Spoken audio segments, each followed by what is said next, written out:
ਸੁਮੇਰੂ ਚੇਤਨਾ ਨਿਡਰ ਖਾਸੇ ਦੀ ਗੂੰਜ ਹੈ। ਨਿਰਭਉ ਗੁਰੂ ਨਾਨਕ ਨੇ ਦੇਵਤਿਆਂ ਅਤੇ ਦੈਤਾ ਦੇ ਪਹਾੜਾਂ ਅਤੇ ਦੁਨੀਆ ਦੀ ਛੱਤ ਉੱਤੇ ਇਹ ਦ੍ਰਿੜਾਇਆ ਕਿ ਸਿਰਫ ਸਰਵ ਉੱਚ ਚੇਤਨਾ ਹੀ ਇਲਾਹੀ ਦਾ ਧੁਰਾ ਹੈ।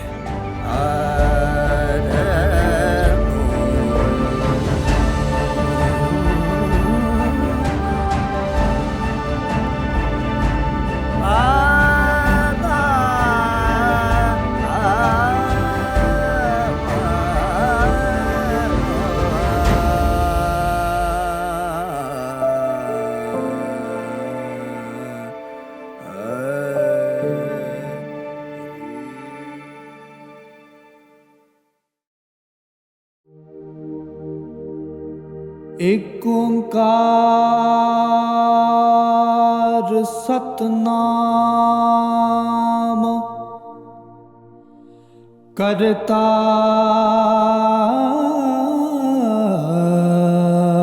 ਪੁਰਖ ਨਿਰਭਉ ਨਿਰਵੈਰ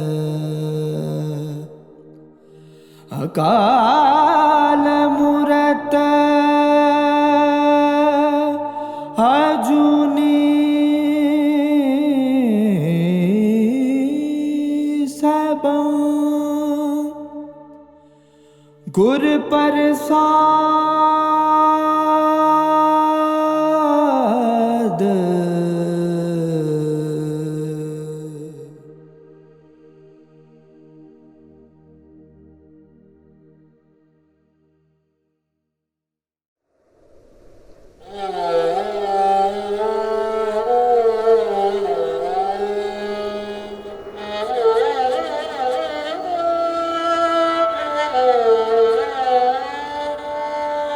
ਜੋ ਤਿਸ ਭਾਵੈ ਸੋਈ ਕਰਸੀ ਕਿਰਤ ਨ ਮੇਟਿਆ ਜਾਈ।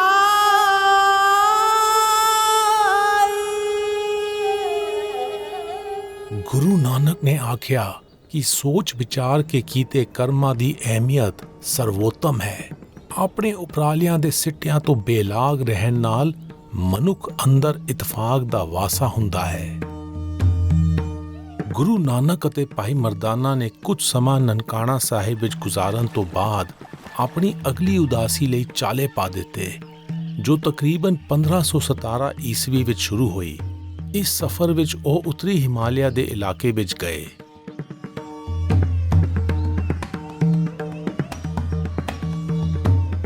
ਗੁਰੂ ਨਾਨਕ ਅਤੇ ਭਾਈ ਮਰਦਾਨਾ ਨੇ ਤਲਵੰਡੀ, ਜੋ ਹੁਣ ਨਨਕਾਣਾ ਸਾਹਿਬ ਹੈ, ਤੋਂ ਲਾਹੌਰ, ਕੀਰਤਪੁਰ, ਜਵਾਲਾ ਜੀ, ਬੈਜਨਾਥ ਅਤੇ ਪਾਰਵਤੀ ਵਾਦੀ ਦਾ ਸਫ਼ਰ ਕੀਤਾ। ਇਸ ਤੋਂ ਅੱਗੇ ਉਹ ਸਪੀਤੀ ਵਾਦੀ ਅਤੇ ਸ਼ਿਪਕੀ ਦਰਰੇ ਵਿੱਚੋਂ ਸਫ਼ਰ ਕਰਦੇ ਹੋਏ ਤਿੱਬਤੀ ਪਠਾਰ ਉੱਤੇ ਚੜ੍ਹ ਗਏ ਅਤੇ ਉਹਨਾਂ ਨੇ ਸਾਪਰਾਂਗ ਵਿੱਚੋਂ ਲੰਘ ਕੇ ਕੈਲਾਸ਼ ਪਰਬਤ ਦੀ ਯਾਤਰਾ ਕੀਤੀ। ਕੈਲਾਸ਼ ਪਰਬਤ ਤੋਂ ਉਹਨਾਂ ਨੇ ਪੈਂਗੋਂਗ ਤਾਲ ਦੇ ਨਾਲ-ਨਾਲ ਸਫ਼ਰ ਕੀਤਾ ਅਤੇ ਲੇਹ ਪਹੁੰਚ ਗਏ। ਲੇਹ ਤੋਂ ਉਹਨਾਂ ਨੇ ਸਕਰਦੂ, ਕਾਰਗਿਲ, ਮਟਨ ਅਤੇ ਸ਼੍ਰੀਨਗਰ ਦਾ ਸਫ਼ਰ ਕੀਤਾ। ਪਹਿਲਾਂ ਉਹਨਾਂ ਨੇ ਨਨਕਾਣਾ ਸਾਹਿਬ ਤੋਂ ਲਾਹੌਰ ਦਾ ਸਫ਼ਰ ਕੀਤਾ।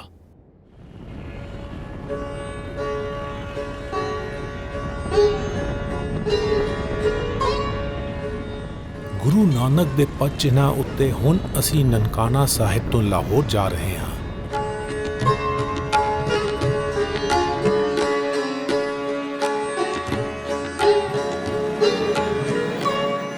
ਲਾਹੌਰ ਦਾ ਮੁੱਢ ਮਹਾਕਾਵ ਰਾਮਾਇਣ ਦੇ ਸਮਿਆਂ ਨਾਲ ਜੁੜਿਆ ਹੋਇਆ ਹੈ। ਲਾਹੌਰ ਦੇ ਹੁਕਮਰਾਨ ਸਮੇਂ ਦੇ ਨਾਲ ਬਦਲਦੇ ਰਹੇ, ਜੋ ਹਿੰਦੂ, ਮੁਸਲਮਾਨ, ਸਿੱਖ ਅਤੇ ਬਰਤਾਨਵੀ ਰਹੇ। ਇਸ ਵੇਲੇ ਲਾਹੌਰ ਪਾਕਿਸਤਾਨ ਦੇ ਸੂਬੇ ਪੰਜਾਬ ਦੀ ਰਾਜਧਾਨੀ ਹੈ।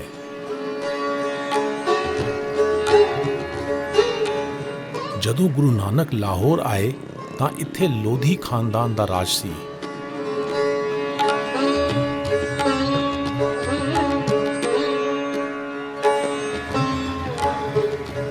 ਹੁਣ ਅਸੀਂ ਲਾਹੌਰ ਦੇ ਅੰਦਰੂਨ ਸ਼ਹਿਰ ਵਿੱਚ ਚੌਹੱਟਾ ਬਾਜ਼ਾਰ ਜਾ ਰਹੇ ਹਾਂ।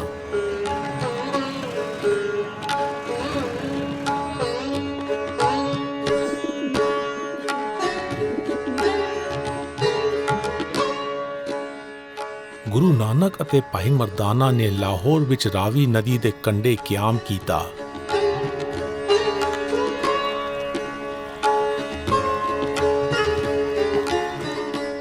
ਉਹ ਆਪਣੇ ਰੋਜ਼ਾਨਾ ਦਸਤੂਰ ਮੁਤਾਬਕ ਬਾਣੀ ਦਾ ਗਾਇਨ ਕਰ ਰਹੇ ਸਨ ਤਾਂ ਉਹਨਾਂ ਦੇ ਵਿਸਮਾਦੀ ਸ਼ਬਦਾਂ ਨੇ ਮਾਲ ਮਹਿਕਮੇ ਦੇ ਅਫਸਰ ਦੁਨੀ ਚੰਦ ਦੇ ਦਿਲ ਨੂੰ ਧੂ ਪਾ ਦਿੱਤੀ। ਉਸਨੇ ਦੋਵਾਂ ਨੂੰ ਚੌਹਟਾ ਬਾਜ਼ਾਰ ਵਿੱਚ ਆਪਣੀ ਰਿਹਾਇਸ਼ ਵਿਖੇ ਆਉਣ ਦਾ ਸੱਦਾ ਦਿੱਤਾ।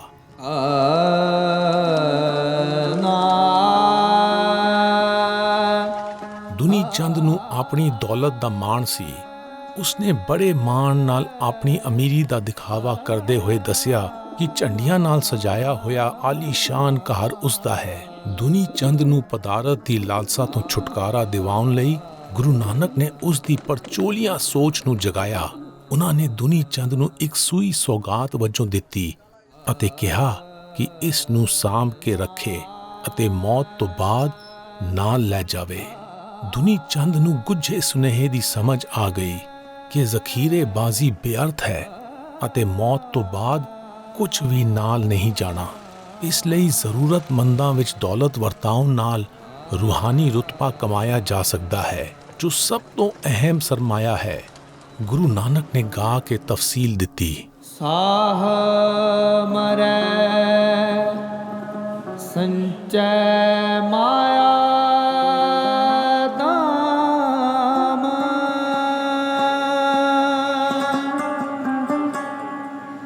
ਮੈਂ ਤਨ ਦੀ ਜੈ ਹਰ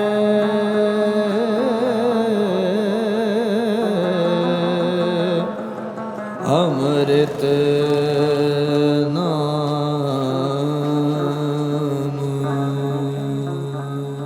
ਗੁਰੂ ਨਾਨਕ ਨੇ ਦੁਨੀ ਚੰਦ ਨੂੰ ਅਹਿਸਾਸ ਕਰਵਾਇਆ ਕਿ ਬੇਗਰਜ਼ੀ ਹੀ ਹਕੀਕੀ ਮੁਨਾਫਾ ਹੈ, ਜਦਕਿ ਬਾਕੀ ਧਨ ਦੌਲਤ ਹਉਮੈ ਬੁਲੰਦ ਕਰਨ ਦੀ ਗੁੰਜਾਇਸ਼ ਬਣਾਉਂਦੀ ਹੈ।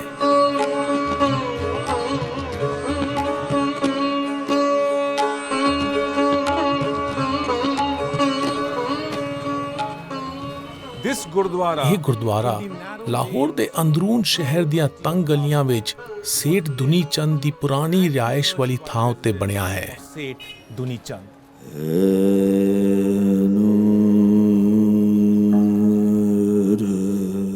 ਦੁਨੀ ਚੰਦ ਨੇ ਗੁਰੂ ਨਾਨਕ ਨੂੰ ਸਰਾਧ ਕਰਨ ਦਾ ਸੱਦਾ ਦਿੱਤਾ, ਜੋ ਫੌਤ ਹੋ ਚੁੱਕੇ ਪੁਰਖਿਆਂ ਨੂੰ ਸ਼ਰਧਾਂਜਲੀ ਪੇਸ਼ ਕਰਨ ਦੇ ਕਰਮਕਾਂਡ ਵਜੋਂ ਪੁਜਾਰੀ ਜਮਾਤ ਦੀ ਖਾਤਰਦਾਰੀ ਰਾਹੀਂ ਕੀਤਾ ਜਾਂਦਾ ਹੈ। ਸਰਾਧ ਸੰਸਕ੍ਰਿਤ ਦੇ ਸ਼ਬਦ ਸ਼ਰਧਾ ਤੋਂ ਬਣਿਆ ਹੈ, ਜਿਸ ਦਾ ਅਰਥ ਅਕੀਦਤ ਹੈ। ਗੁਰੂ ਨਾਨਕ ਨੇ ਬਿਆਨ ਕੀਤਾ ਕਿ ਪੁਰਖਿਆਂ ਨੂੰ ਦਿਲੋਂ ਇਹਤਰਾਮ ਪੇਸ਼ ਕਰਨ ਲਈ ਉਹਨਾਂ ਦੇ ਜਿਉਂਦੇ ਜੀ ਸਤਕਾਰ ਕਰਨਾ ਚਾਹੀਦਾ ਹੈ। ਹੋਰ ਤਫਸੀਲ ਦੇਣ ਲਈ ਗੁਰੂ ਨਾਨਕ ਨੇ ਗਾਇਨ ਕੀਤਾ। ਸਭ ਸੰਜਮ ਰਹੇ ਸਿਆਣ ਬਾ ਮੇਰਾ ਪ੍ਰਭ ਸਭ ਕਿਛ ਜਾਣਦਾ ਸਭ ਸੰਜਮ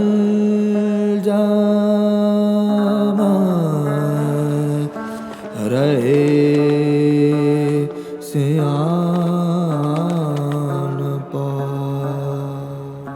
ਇਹ ਗਲਤ ਫਹਿਮੀ ਹੈ ਕਿ ਕਰਮਕਾਂਡ ਨਿਭਾਉਣ ਵਾਲੇ ਅਮਲਾਂ ਨਾਲ ਕੋਈ ਗੁਣੀ ਹੋ ਜਾਂਦਾ ਹੈ ਅਤੇ ਆਪਣੀਆਂ ਜ਼ਿੰਮੇਵਾਰੀਆਂ ਪੂਰੀਆਂ ਕਰ ਲੈਂਦਾ ਹੈ। ਗੁਰੂ ਨਾਨਕ ਨੇ ਆਖਿਆ ਕਿ ਸਮਾਜ ਨੂੰ ਫਰੇਬ ਨਾਲ ਧੋਖਾ ਦਿੱਤਾ ਜਾ ਸਕਦਾ ਹੈ, ਪਰ ਮਨੁੱਖ ਦੀ ਆਪਣੀ ਸੁਰਤ ਨੂੰ ਉਸ ਦੇ ਅਮਲਾਂ ਪਿਛਲੇ ਇਰਾਦਿਆਂ ਦਾ ਪਤਾ ਹੁੰਦਾ ਹੈ। ਗੁਰੂ ਨਾਨਕ ਦਾ ਇਹ ਗਹਿਰਾ, ਦਲੀਲਮੰਦ ਅਤੇ ਕਾਇਨਾਤੀ ਫਲਸਫਾ ਵੱਖ-ਵੱਖ ਪਿਛੋਕੜ ਵਾਲੇ ਲੋਕਾਂ ਦੇ ਦਿਲ ਨੂੰ ਟੁੰਬਦਾ ਹੈ।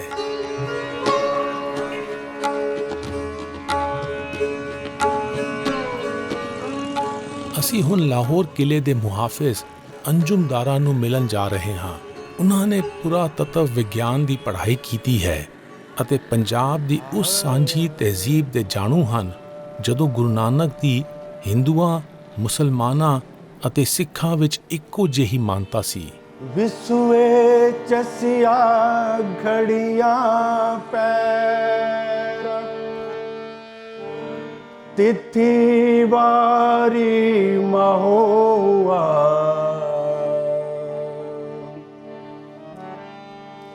ਸੂਰਜ ਏਕੋ ਰੁੱਤ ਅਨੇਕ ਨਾਨਕ ਕਰਤੇ ਕੇ ਕਹਤੇ ਵੇਸ ਨਾਨਕ ਕਰਤੇ ਕੇ ਕਹਤੇ ਵੇਸ।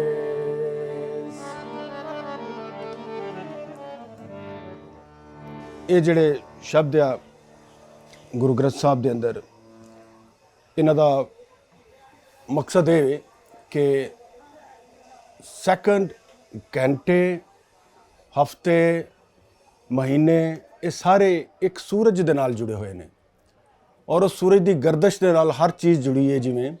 ਇਵੇਂ ਬਾਬਾ ਗੁਰੂ ਨਾਨਕ ਮਹਾਰਾਜ ਨੇ ਆਖਿਆ ਕਿ ਵਹਦਾਨੀਅਤ ਦੀ ਜ਼ਾਤ, ਅੱਲਾ ਦੀ ਜ਼ਾਤ, ਰੱਬ ਦੀ ਜ਼ਾਤ, ਵਾਹਿਗੁਰੂ ਅਕਾਈ ਦੇ ਨਾਲ ਚੀਜ਼ਾਂ ਜੁੜੀਆਂ ਨੇ ਔਰ ਉਹਦੇ ਵਿੱਚੋਂ ਸਾਰੇ ਦੀਨ ਵੀ ਉਹਦੇ ਵਿੱਚੋਂ ਨਿਕਲੇ। ਸਾਰੀਆਂ ਖੇਡਾਂ ਜਿਹੜੀਆਂ ਇਨਸਾਨ ਦੀਆਂ ਬਣਾਈਆਂ ਨੇ ਮੁਖਤਲਫ ਧਰਮਾਂ ਦੇ, ਉਹਦੇ 'ਚ ਇੱਕ ਹੋਰ ਭਗਤ ਕਬੀਰ ਦਾ ਇੱਕ ਸ਼ੇਰ ਹੈ ਕਿ ਇੱਕ ਮੰਦਰ ਕੇ 10 ਦਰਵਾਜ਼ੇ जिसमें बसे करतार अपने अपने नियम धर्म से पूजे शक्ल संसार।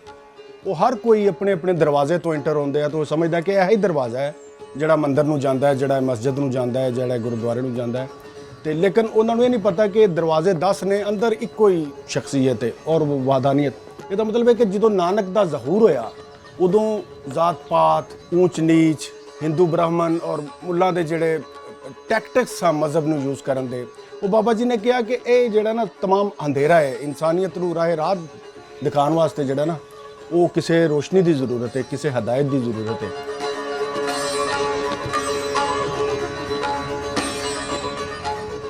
ਗੁਰੂ ਨਾਨਕ ਅਤੇ ਭਾਈ ਮਰਦਾਨਾ ਨੇ ਲਾਹੌਰ ਤੋਂ ਸ਼ਿਵਾਲਿਕ ਦੀਆਂ ਪਹਾੜੀਆਂ ਵਿੱਚ ਸਤਲੁਜ ਨਦੀ ਦੇ ਪੂਰਬੀ ਕੰਢੇ ਕੀਰਤਪੁਰ ਦਾ ਸਫ਼ਰ ਕੀਤਾ।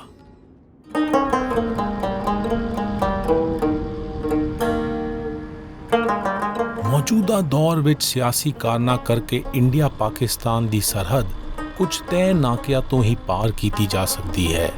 ਇਸ ਲਈ ਅਸੀਂ ਵਾਘਾ ਨਾਕੇ ਤੋਂ ਇੰਡੀਆ ਜਾ ਰਹੇ ਹਾਂ ਅਤੇ ਕੀਰਤਪੁਰ ਦੇ ਲਾਗੇ ਪਹਾੜੀਆਂ ਦੇ ਸਿਖਰ ਉੱਤੇ ਬਣੀ ਪੀਰ ਬੁੱਢਨ ਸ਼ਾਹ ਦੀ ਦਰਗਾਹ ਤੋਂ ਗੁਰੂ ਨਾਨਕ ਦੇ ਪਦ ਚਿੰਨ੍ਹਾਂ ਉੱਤੇ ਆਪਣਾ ਸਫ਼ਰ ਅੱਗੇ ਤੋਰਾਂਗੇ।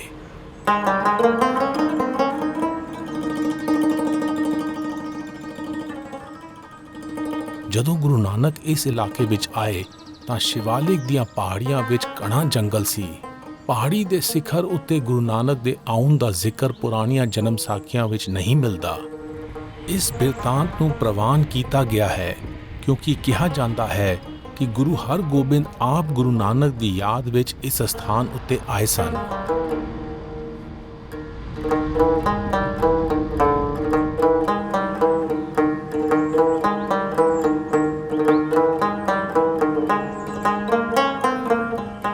ਜ਼ਬਾਨੀ ਦਸਤੂਰ ਵਿੱਚ ਦਰਜ ਹੈ ਕਿ ਇਸ ਪਹਾੜੀ ਦੇ ਸਿਖਰ ਉੱਤੇ ਪੀਰ ਬੁੱਢਨ ਸ਼ਾਹ ਨਾਮ ਦੇ ਮੁਸਲਮਾਨ ਸੰਤ ਬੱਕਰੀਆਂ ਦਾ ਵਗ ਪਾਲਦੇ ਸਨ, ਜਿਨ੍ਹਾਂ ਦੀ ਰਾਖੀ ਉਹਨਾਂ ਦਾ ਪਾਲਤੂ ਸ਼ੇਰ ਕਰਦਾ ਸੀ।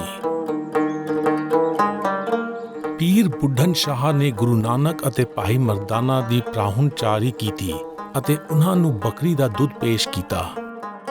ਸ਼ੇਰ ਬਹਾਦਰੀ ਦੀ ਨੁਮਾਇੰਦਗੀ ਕਰਦਾ ਹੈ, ਮੇਮਣਾ ਹਲੀਮੀ ਦੀ ਨੁਮਾਇੰਦਗੀ ਕਰਦਾ ਹੈ ਅਤੇ ਦੁੱਧ ਖੁਰਾਕ ਦੇ ਸੋਮੇ ਦੀ ਨੁਮਾਇੰਦਗੀ ਕਰਦੀ ਹੈ।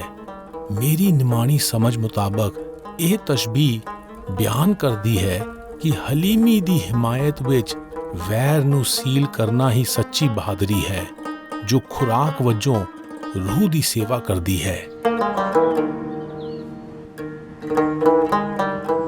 ਪੀਰ ਬੁੱਢਨ ਸ਼ਾਹ ਦੀ ਦਰਗਾਹ ਤੋਂ ਕੁਝ ਫਾਸਲੇ ਉੱਤੇ ਗੁਰੂ ਨਾਨਕ ਦੀ ਕੀਰਤਪੁਰ ਆਮਦ ਦੀ ਯਾਦ ਵਿੱਚ ਗੁਰਦੁਆਰਾ ਚਰਨ ਕਮਲ ਬਣਿਆ ਹੋਇਆ ਹੈ।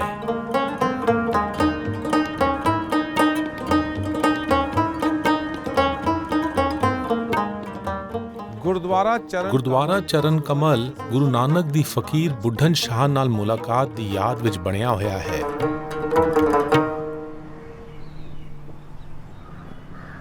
ਗੁਰੂ ਨਾਨਕ ਅਤੇ ਭਾਈ ਮਰਦਾਨਾ ਨੇ ਕੀਰਤਪੁਰ ਤੋਂ ਜਵਾਲਾ ਜੀ ਦਾ ਸਫ਼ਰ ਕੀਤਾ।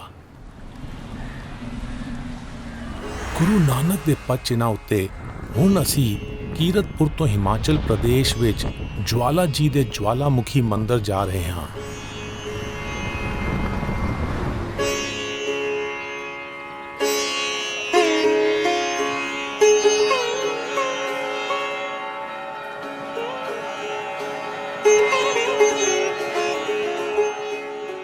ਇਹ ਮੰਦਿਰ ਹਿੰਦੂ ਧਰਮ ਦੇ ਸ਼ਕਤੀ ਮਤ ਦੇ 51 ਸ਼ਕਤੀ ਪੀਠਾਂ ਵਿੱਚ ਸ਼ਾਮਿਲ ਹੈ। ਜਵਾਲਾਮੁਖੀ ਮੰਦਿਰ ਵਾਲੀ ਥਾਂ ਉੱਤੇ ਭਗਵਾਨ ਸ਼ਿਵ ਦੀ ਮਰੀ ਹੋਈ ਸ਼ਰੀਕ ਹਯਾਤ ਪਾਰਵਤੀ ਦੀ ਵੱਡੀ ਹੋਈ ਜੀਭ ਡਿੱਗੀ ਸੀ। ਇਸ ਪੁਰਾਤਨ ਮੰਦਿਰ ਵਿੱਚ ਜਵਾਲਾ ਦੀ ਪੂਜਾ ਹੁੰਦੀ ਹੈ। ਇਹ ਮੰਨਿਆ ਜਾਂਦਾ ਹੈ ਕਿ ਇਹ ਜੋਤ ਸਦੀਆਂ ਤੋਂ ਜਗ ਰਹੀ ਹੈ। ਗੁਰੂ ਨਾਨਕ ਦੇ ਜਵਾਲਾਮੁਖੀ ਮੰਦਿਰ ਵਿੱਚ ਆਉਣ ਦਾ ਜ਼ਿਕਰ ਭਾਈ ਮਨੀ ਸਿੰਘ ਵਾਲੀ ਜਨਮ ਸਾਖੀ ਵਿੱਚ ਮਿਲਦਾ ਹੈ। ਗੁਰੂ ਨਾਨਕ ਦੇ ਇਸ ਸਥਾਨ ਉੱਤੇ ਆਉਣ ਦੀ ਸ਼ਰਧਾ ਵਿੱਚ ਮਹਾਰਾਜਾ ਖੜਕ ਸਿੰਘ ਨੇ 1840 ਈਸਵੀ ਵਿੱਚ ਜਵਾਲਾਮੁਖੀ ਮੰਦਿਰ ਦੇ ਗੁੰਬਦ ਉੱਤੇ ਸੋਨੇ ਦੀ ਝਾਲ ਚੜਾਈ ਸੀ।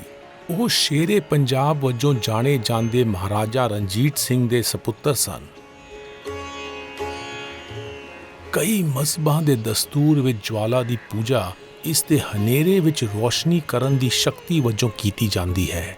ਮੈਂ ਸਮਝਦਾ ਹਾਂ ਕਿ ਇਹ ਗਿਆਨ ਦੀ ਮਸ਼ਾਲ ਨਾਲ ਮਨ ਨੂੰ ਰੋਸ਼ਨ ਕਰਨ ਦੀ ਸੰਕੇਤਕ ਨੁਮਾਇੰਦਗੀ ਹੈ, ਜਦੋਂ ਕਿ ਅੰਦਰੂਨੀ ਤਬਦੀਲੀ ਨਾਲ ਰੋਸ਼ਨ ਖਿਆਲੀ ਵਾਲੀ ਅਸਲ ਹਾਲਤ ਨੂੰ ਨਜ਼ਰ ਅੰਦਾਜ਼ ਕਰਕੇ ਮਹਿਜ਼ ਕਰਮ ਕਾਂਡੀ ਆਰਾਧਨਾ ਤੱਕ ਮਹਿਦੂਦ ਕਰ ਦਿੱਤਾ ਗਿਆ ਹੈ।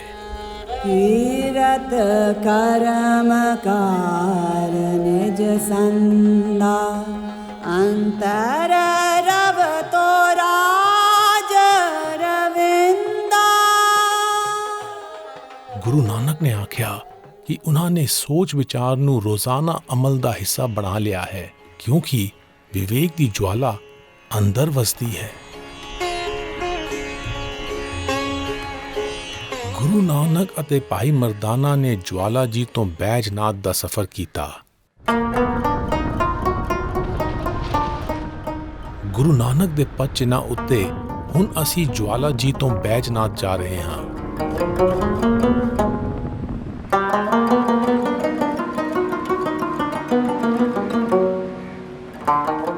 ਪੁਰਾਤਨ ਸ਼ਹਿਰ ਬੈਜਨਾਥ ਧੌਲਾ ਤਹਾਰ ਦੀਆਂ ਪਹਾੜੀਆਂ ਦੇ ਪੈਰਾਂ ਵਿੱਚ ਵਸਿਆ ਹੈ।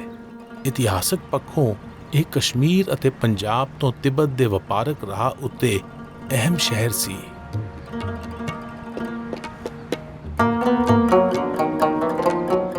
ਗੁਰੂ ਨਾਨਕ ਦੇ ਦੌਰ ਵਿੱਚ ਇਸ ਇਲਾਕੇ ਵਿੱਚ ਕਈ ਖੁਸ਼ਹਾਲ ਮੰਦਿਰ ਸਨ ਜੋ ਦੌਲਤਮੰਦ ਹੁਕਮਰਾਨ ਸ਼ਾਹੀ ਖਾਨਦਾਨ ਨੇ ਬਣਵਾਏ ਸਨ।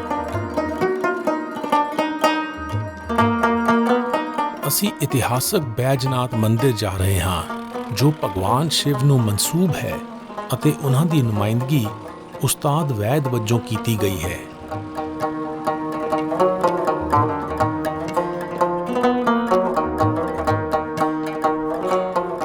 ਹਿਮਾਚਲ ਪ੍ਰਦੇਸ਼ ਦੇ ਕਾਂਗੜਾ ਜ਼ਿਲ੍ਹੇ ਦੇ ਇਸ ਮੰਦਿਰ ਨੂੰ ਹਿੰਦੂ ਧਰਮ ਦਾ ਅਹਿਮ ਤੀਰਥ ਸਥਾਨ ਮੰਨਿਆ ਜਾਂਦਾ ਸੀ।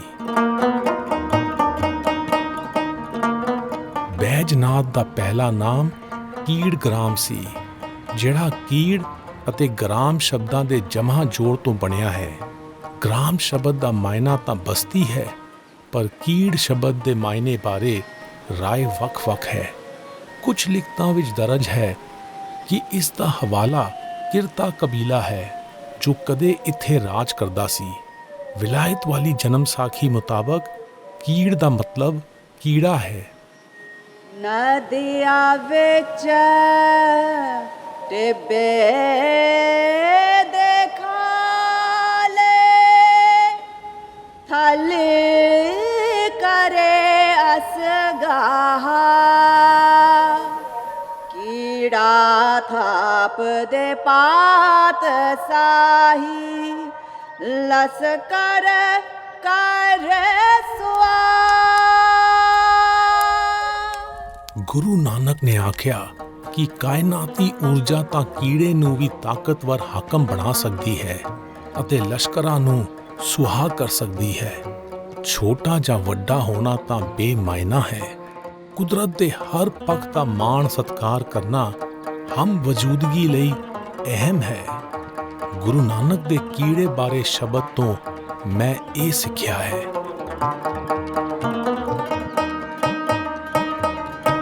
ਗੁਰੂ ਨਾਨਕ ਅਤੇ ਭਾਈ ਮਰਦਾਨਾ ਨੇ ਬੈਜਨਾਥ ਤੋਂ ਪਾਰਵਤੀ ਵਾਦੀ ਦਾ ਸਫ਼ਰ ਕੀਤਾ, ਜੋ ਮਣੀਕਰਨ ਪਿੰਡ ਦਾ ਇਲਾਕਾ ਹੈ। ਗੁਰੂ ਨਾਨਕ ਦੇ ਪਦਚਿੰਨ੍ਹਾਂ ਉੱਤੇ ਹੁਣ ਅਸੀਂ ਬੈਜਨਾਥ ਤੋਂ ਪਾਰਵਤੀ ਵਾਦੀ ਵਿੱਚ ਮਣੀਕਰਨ ਜਾ ਰਹੇ ਹਾਂ, ਜਿੱਥੇ ਪਾਰਵਤੀ ਨਦੀ ਦੇ ਕੰਢੇ ਇੱਕ ਗਰਮ ਪਾਣੀ ਦੇ ਝਰਨੇ ਦੇ ਲਾਗੇ ਇੱਕ ਮੰਦਿਰ ਅਤੇ ਇੱਕ ਗੁਰਦੁਆਰਾ ਹੈ।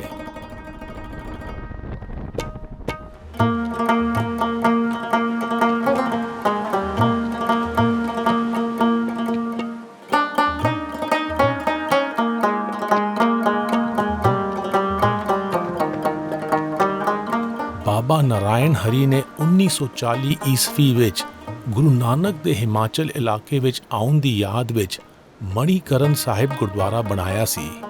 ਗੁਰੂ ਨਾਨਕ ਤਿੱਬਤ ਨੂੰ ਜਾਂਦੇ ਹੋਏ ਇਸ ਇਲਾਕੇ ਵਿੱਚ ਆਏ ਸਨ।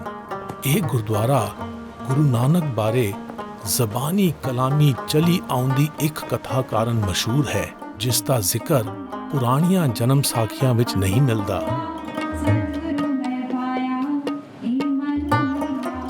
ਇਸ ਕਥਾ ਮੁਤਾਬਕ ਮਣੀਕਰਨ ਪਿੰਡ ਵਿੱਚ ਗੁਰੂ ਨਾਨਕ ਨੂੰ ਖਾਣਾ ਪਕਾਉਣ ਲਈ ਲੱਕੜ ਨਾ ਮਿਲੀ ਤਾਂ ਉਹਨਾਂ ਨੇ ਪੱਥਰ ਚੁੱਕ ਕੇ ਹੇਠੋਂ ਗਰਮ ਪਾਣੀ ਦਾ ਝਰਨਾ ਕੱਢ ਲਿਆ। ਜਦੋਂ ਭਾਈ ਮਰਦਾਨਾ ਨੇ ਵੇਲ ਕੇ ਰੋਟੀ ਅਤੇ ਦਾਲਾਂ ਗਰਮ ਪਾਣੀ ਵਿੱਚ ਪਾਈਆਂ ਤਾਂ ਉਹ ਡੁੱਬ ਗਈਆਂ। ਕਥਾ ਇਹ ਸੁਣਾਈ ਜਾਂਦੀ ਹੈ ਕਿ ਗੁਰੂ ਨਾਨਕ ਦੀ ਸਲਾਹ ਉੱਤੇ ਭਾਈ ਮਰਦਾਨਾ ਨੇ ਐਲਾਨ ਕੀਤਾ ਕਿ ਉਹ ਤਾਂ ਉਮਰ ਪਰਮਾਤਮਾ ਨੂੰ ਸਮਰਪਿਤ ਰਹਿਣਗੇ। ਇਸ ਤੋਂ ਬਾਅਦ ਪੱਕਿਆ ਹੋਇਆ ਖਾਣਾ ਤੈਰਨ ਲੱਗਿਆ। ਇਹ ਕਥਾ ਪਹਾੜੀ ਸ਼ੈਲੀ ਦੇ ਚਿੱਤਰ ਵਿੱਚ ਦਰਜ ਹੈ, ਜੋ ਦਿੱਲੀ ਦੇ ਨੈਸ਼ਨਲ ਮਿਊਜ਼ੀਅਮ ਦੇ ਜਨਮ ਸਾਖੀ ਕਲਾ ਸੰਗ੍ਰਹਿ ਵਿੱਚ ਸ਼ਾਮਿਲ ਹੈ। ਅਜਿਹੀਆਂ ਕਥਾਵਾਂ ਬਾਰੇ ਸੋਚ ਕੇ ਮੈਂ ਹੈਰਾਨ ਹੁੰਦਾ ਹਾਂ ਕਿ ਕੀ ਇਹ ਗੁਰੂ ਨਾਨਕ ਦੇ ਫਲਸਫੇ ਦੇ ਡੂੰਘੇ ਸੁਨੇਹੇ ਦੀ ਥਾਂ ਪਾਉਣ ਦੀ ਨਾਕਾਬਲੀਅਤ ਹੈ, ਜੋ ਅਸੀਂ ਅਲੌਕਿਕ ਵਾਕਿਆਤ ਦਾ ਮਹਿਮਾ ਗਾਨ ਕਰਦੇ ਹਾਂ। ਮੇਰੀ ਨਿਮਾਣੀ ਸਮਝ ਮੁਤਾਬਕ ਖਾਣੇ ਦਾ ਡੁੱਬ ਜਾਣਾ ਹਉਮੈ ਵਾਲੀ ਸੋਚ ਕਾਰਨ ਉਪਜੇ ਦੁੱਖਾਂ ਦੇ ਡੁੱਬਣ ਦੀ ਨੁਮਾਇੰਦਗੀ ਕਰਦਾ ਹੈ, ਅਤੇ ਖਾਣੇ ਦਾ ਨਿਕਲ ਆਉਣਾ ਕੁਦਰਤ ਦਾ ਹੁਕਮ ਮੰਨਣ ਨਾਲ ਹੁੰਦੇ ਬੁਲੰਦ ਹੌਸਲੇ ਦੀ ਪੇਸ਼ਕਾਰੀ ਹੈ।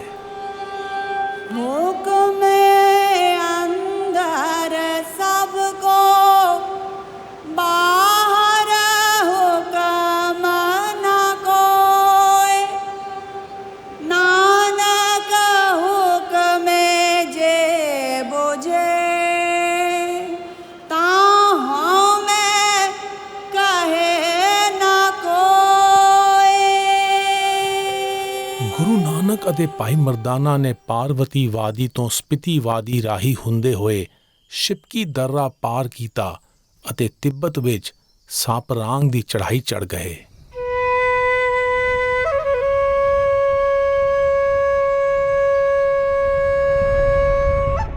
ਗੁਰੂ ਨਾਨਕ ਦੇ ਪਦਚਿੰਨ੍ਹਾਂ ਉੱਤੇ ਹੁਣ ਅਸੀਂ ਮਣੀਕਰਨ ਤੋਂ ਸਪਿਤੀ ਵਾਦੀ ਜਾ ਰਹੇ ਹਾਂ।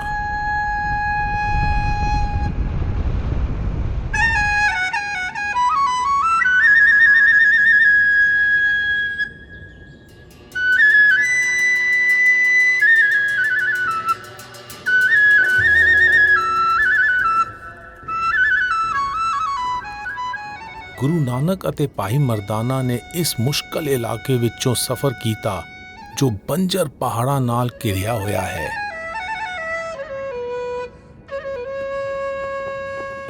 ਭਾਰੀ ਬਰਫ਼ਬਾਰੀ ਹੋਣ ਕਾਰਨ ਕੁਦਰਤੀ ਨਜ਼ਾਰਿਆਂ ਵਾਲੀ ਇਸ ਵਾਦੀ ਦਾ ਰਸਤਾ ਸਾਲ ਵਿੱਚ 4 ਮਹੀਨੇ ਲਈ ਖੁੱਲ੍ਹਦਾ ਹੈ ਅਤੇ ਬਾਕੀ ਸਮਾਂ ਇਸ ਇਲਾਕੇ ਵਿੱਚ ਪਹੁੰਚਣਾ ਮੁਸ਼ਕਿਲ ਹੋ ਜਾਂਦਾ ਹੈ। ਸਪਿਤੀ ਵਾਦੀ ਵਿੱਚ ਗੁਰੂ ਨਾਨਕ ਦੀ ਕੋਈ ਮਾਦੀ ਯਾਦਗਾਰ ਨਹੀਂ ਹੈ।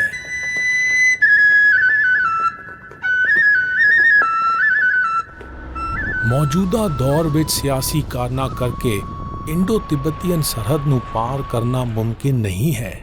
ਇਸ ਲਈ ਅਸੀਂ ਚੀਨ ਵਿੱਚੋਂ ਹੋ ਕੇ ਤਿੱਬਤ ਦੇ ਪਠਾਰ ਤੋਂ ਗੁਰੂ ਨਾਨਕ ਦੇ ਪਦ ਚਿੰਨ੍ਹਾਂ ਉੱਤੇ ਆਪਣਾ ਸਫ਼ਰ ਅੱਗੇ ਤੋਰ ਰਹੇ ਹਾਂ।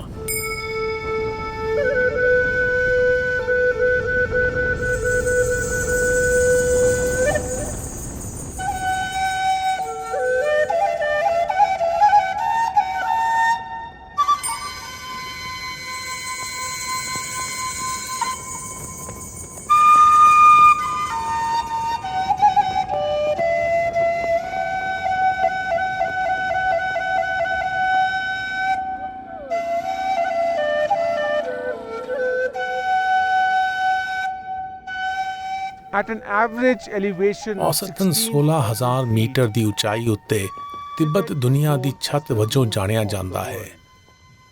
ਇੱਥੇ ਰੂਹਾਨੀ ਹੁਲਾਰ ਮਿਲਦਾ ਹੈ, ਪਰ ਇਸ ਇਲਾਕੇ ਦੀ ਉਚਾਈ, ਤਿੱਖੀਆਂ ਹਨੇਰੀਆਂ ਅਤੇ ਹਲਕੀ ਹਵਾ ਇਸ ਨੂੰ ਮੁਸ਼ਕਿਲ ਖਿੱਤਾ ਬਣਾ ਦਿੰਦੇ ਹਨ। makes it an arduous terrain.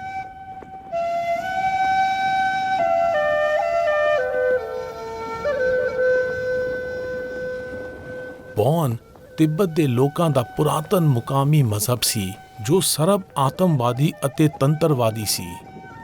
ਇਸ ਇਲਾਕੇ ਵਿੱਚ 8ਵੀਂ ਸਦੀ ਦੌਰਾਨ ਬੁੱਧ ਧਰਮ ਇੰਡੀਆ ਤੋਂ ਆਇਆ।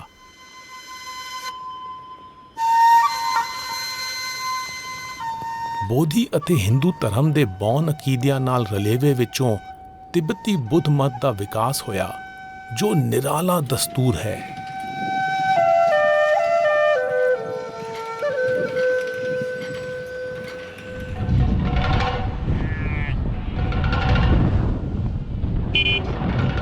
ਤਿੱਬਤੀ ਪਠਾਰ ਉੱਤੇ ਸਫ਼ਰ ਕਰਦੇ ਹੋਏ ਅਸੀਂ ਸਤਲੁਜ ਨਦੀ ਦੀ ਘਾਟੀ ਵਿੱਚੋਂ ਇਤਿਹਾਸਕ ਸ਼ਹਿਰ ਸਾਪਰਾਂਗ ਜਾ ਰਹੇ ਹਾਂ।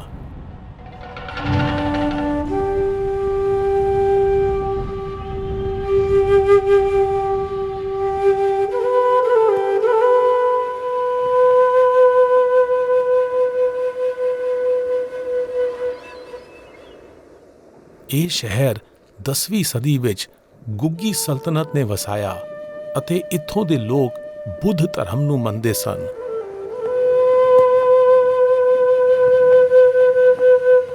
From Spiti Valley in Spiti India, ਵਾਦੀ ਤੋਂ ਗੁਰੂ ਨਾਨਕ ਅਤੇ ਭਾਈ ਮਰਦਾਨਾ ਤਿੱਬਤ ਦੇ ਸਾਪਰਾਂਗ ਇਲਾਕੇ ਵਿੱਚ ਪਹੁੰਚੇ, ਜੋ ਗੁੱਗੀ ਸਲਤਨਤ ਵਿੱਚ in the C. region of Saparang. When Guru Nanak ਜਦੋਂ ਗੁਰੂ reached ਨਾਨਕ here, ਇਸ ਇਲਾਕੇ ਵਿੱਚ ਆਏ ਤਾਂ ਇਹਨਾਂ ਗੁਫਾਵਾਂ ਵਿੱਚ ਵਸਦੀ ਵੱਡੀ ਆਬਾਦੀ ਤਿੱਬਤੀ ਬੌਧ ਮਤ ਨੂੰ ਮੰਨਦੀ ਸੀ। Tibetan Buddhism. ਗੁੱਗੀ ਸਲਤਨਤ ਦੀ ਆਬਾਦੀ ਪਿਰਾਮਿਡ ਰੂਪੀ ਪਹਾੜੀ ਚੋਟੀਆਂ ਉੱਤੇ ਵਸੇਬ ਕਰਦੀ ਸੀ, ਜਿੱਥੇ ਗਲਿਆਰਿਆਂ ਦੁਆਲੇ ਬਹੁ ਮੰਜ਼ਿਲਾ ਬਸਤੀਆਂ ਸਨ, ਜਿਨ੍ਹਾਂ ਵਿਚਲੇ ਰਾਹ, ਗੁਫਾਵਾਂ ਅਤੇ ਖਿੜਕੀਆਂ ਪੁਰਾਤਨ ਸਮੁੰਦਰ ਦੇ ਭਰਤੀ ਕੀਤੇ ਪੱਥਰਾਂ ਦੀਆਂ ਬਣੀਆਂ ਹੋਈਆਂ ਸਨ। ਸਭ ਤੋਂ ਹੇਠਾਂ ਆਮ ਸ਼ਹਿਰੀਆਂ ਦੀ ਰਿਹਾਇਸ਼ ਸੀ। ਪਹਿਲੀ ਮੰਜ਼ਲ ਉੱਤੇ ਮੰਦਿਰ ਅਤੇ ਭਿਕਸ਼ੂਆਂ ਦੀਆਂ ਰਿਹਾਇਸ਼ੀ ਇਮਾਰਤਾਂ ਸਨ। ਉਸ ਤੋਂ ਉੱਪਰਲੀ ਮੰਜ਼ਿਲ ਉੱਤੇ ਸ਼ਾਹੀ ਪਰਿਵਾਰ ਦੇ ਜੀ ਰਹਿੰਦੇ ਸਨ। ਸਭ ਤੋਂ ਉੱਚੀ ਖਾਲੀ ਥਾਂ ਉੱਤੇ ਸ਼ਾਹੀ ਮਹਿਲ ਸੀ।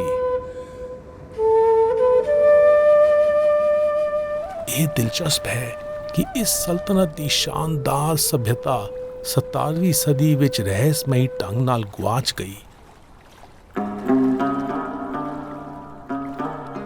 ਜਦੋਂ ਗੁਰੂ ਨਾਨਕ ਇੱਥੇ ਆਏ ਤਾਂ ਇਹ ਇਲਾਕਾ ਵਿਕਾਸ ਦੇ ਤਜਰਬੇ ਵਿੱਚੋਂ ਗੁਜ਼ਰ ਰਿਹਾ ਸੀ, ਜੋ ਵੰਨ ਸਮੰਨੇ ਅਕੀਦਿਆਂ ਅਤੇ ਤਹਿਜ਼ੀਬਾਂ ਦੇ ਮੇਲ ਦਾ ਨਤੀਜਾ ਸੀ। ਪੰਖੀ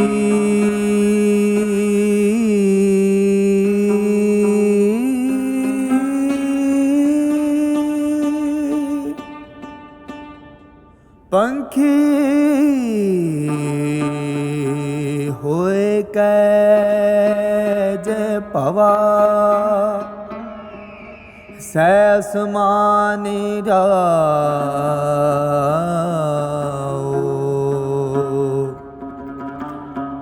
ਨਦਰੀ ਕਿਸੈ ਨਾ ਆਵਉ ਨਾ ਕਿਛ ਪਿਆ ਨਾ ਖਾਊ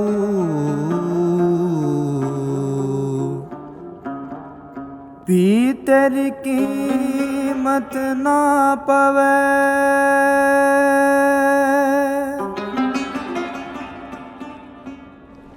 ਹੋਂ ਕੇ ਵਡਿਆ ਖਾਨਾ ਗੁਰੂ ਨਾਨਕ ਨੇ ਆਖਿਆ ਕਿ ਜੇ ਕੋਈ ਕਿਸੇ ਅਲੌਕਿਕ ਤਾਕਤ ਨੂੰ ਹਾਸਿਲ ਕਰਕੇ ਉੱਚੀਆਂ ਉਡਾਨਾਂ ਭਰਦਾ ਹੈ ਤਾਂ ਵੀ ਸੋਚ ਵਿਚਾਰ ਦੇ ਮੁਕਾਬਲੇ ਉਸ ਦੀ ਕੀਮਤ ਘੱਟ ਹੈ। ਸੋਚ ਵਿਚਾਰ ਦੀ ਤਾਕਤ ਮਨੁੱਖ ਨੂੰ ਉਸ ਦੇ ਆਪੇ ਦਾ ਅਹਿਸਾਸ ਕਰਵਾਉਂਦੀ ਹੈ।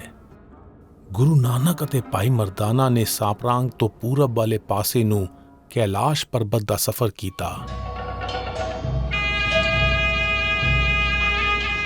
ਗੁਰੂ ਨਾਨਕ ਦੇ ਪਦਚਿੰਨ੍ਹਾਂ ਉੱਤੇ ਹੁਣ ਅਸੀਂ ਤਿੱਬਤੀ ਪਠਾਰ ਉੱਤੇ ਕੈਲਾਸ਼ ਪਰਬਤ ਜਾ ਰਹੇ ਹਾਂ।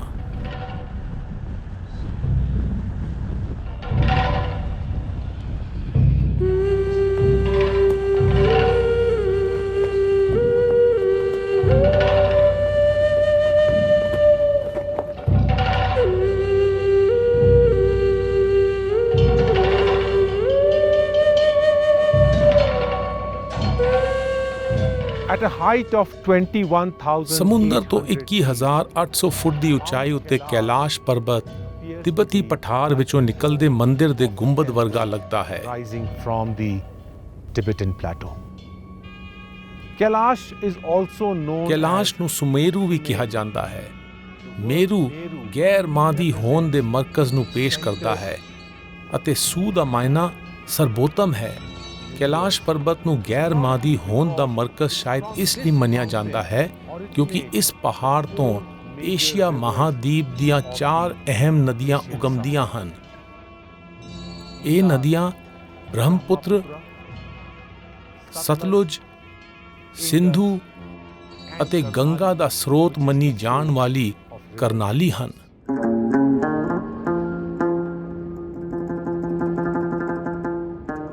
ਸਦੀਆਂ ਤੋਂ ਹਿੰਦੂ, ਬੌਧੀ, ਜੈਨ ਅਤੇ ਬੌਨ ਜ਼ਿਆਰਤੀ ਆਪਣੇ ਅਕੀਦਿਆਂ ਦੀ ਮਾਨਤਾ ਮੁਤਾਬਕ ਕੈਲਾਸ਼ ਪਰਬਤ ਦੀ ਪਰਿਕਰਮਾ ਕਰਦੇ ਰਹੇ ਹਨ।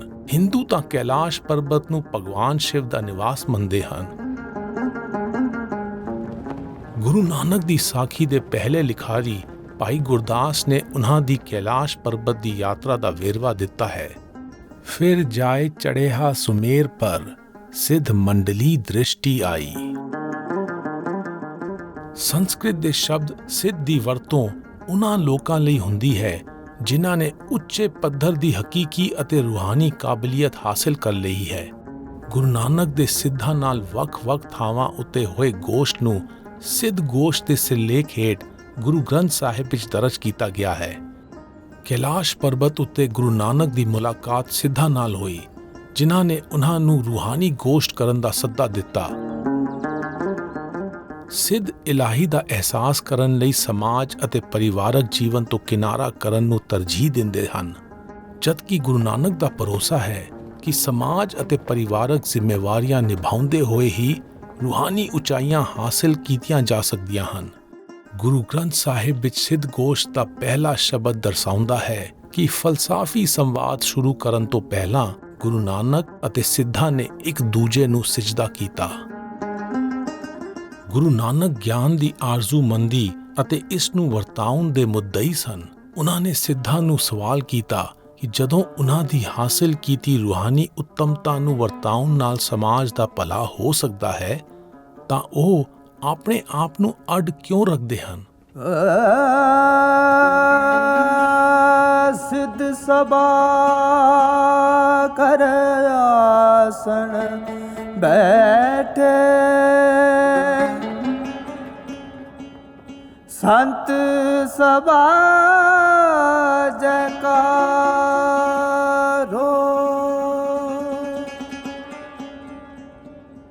ਤਿਸ ਆਗੇ ਰਹਿ ਰਾਸ ਹਮਾਰੀ ਸਾਚਾ ਪਰ ਅਬਾਰੋ ਮਸਤਕ ਕਾਟ ਧਰੀ ਤਿਸ ਆਗੇ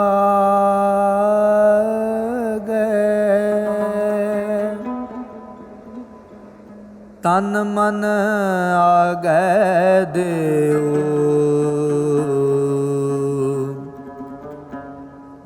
ਨਾਨਕ ਸੰਤ ਮਿਲੈ ਸਚ ਪਾਈਐ ਸਹਿਜ ਭਾਏ ਜਸ ਲਿਓ ਕਿਆ ਭਵਿਐ ਸਚ ਸੂਚਾ ਹੋਏ ਸਾਚ ਸ਼ਬਦ ਬਿਨ ਮੁਕਤ ਨਾ ਕੋਏ ਸਾਚ ਸ਼ਬਦ ਬਿਨ ਮੁਕਤ ਨਾ ਕੋਏ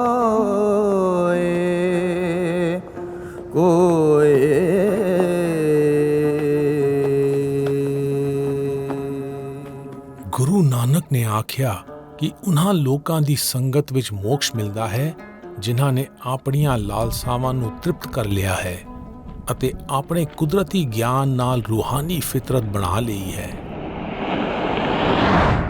ਅਸੀਂ ਹੁਣ ਮਾਨ ਸਰੋਵਰ ਤਾਲ ਜਾ ਰਹੇ ਹਾਂ ਜੋ ਕੈਲਾਸ਼ ਪਰਬਤ ਦੇ ਬਿਲਕੁਲ ਨੇੜੇ ਹੈ।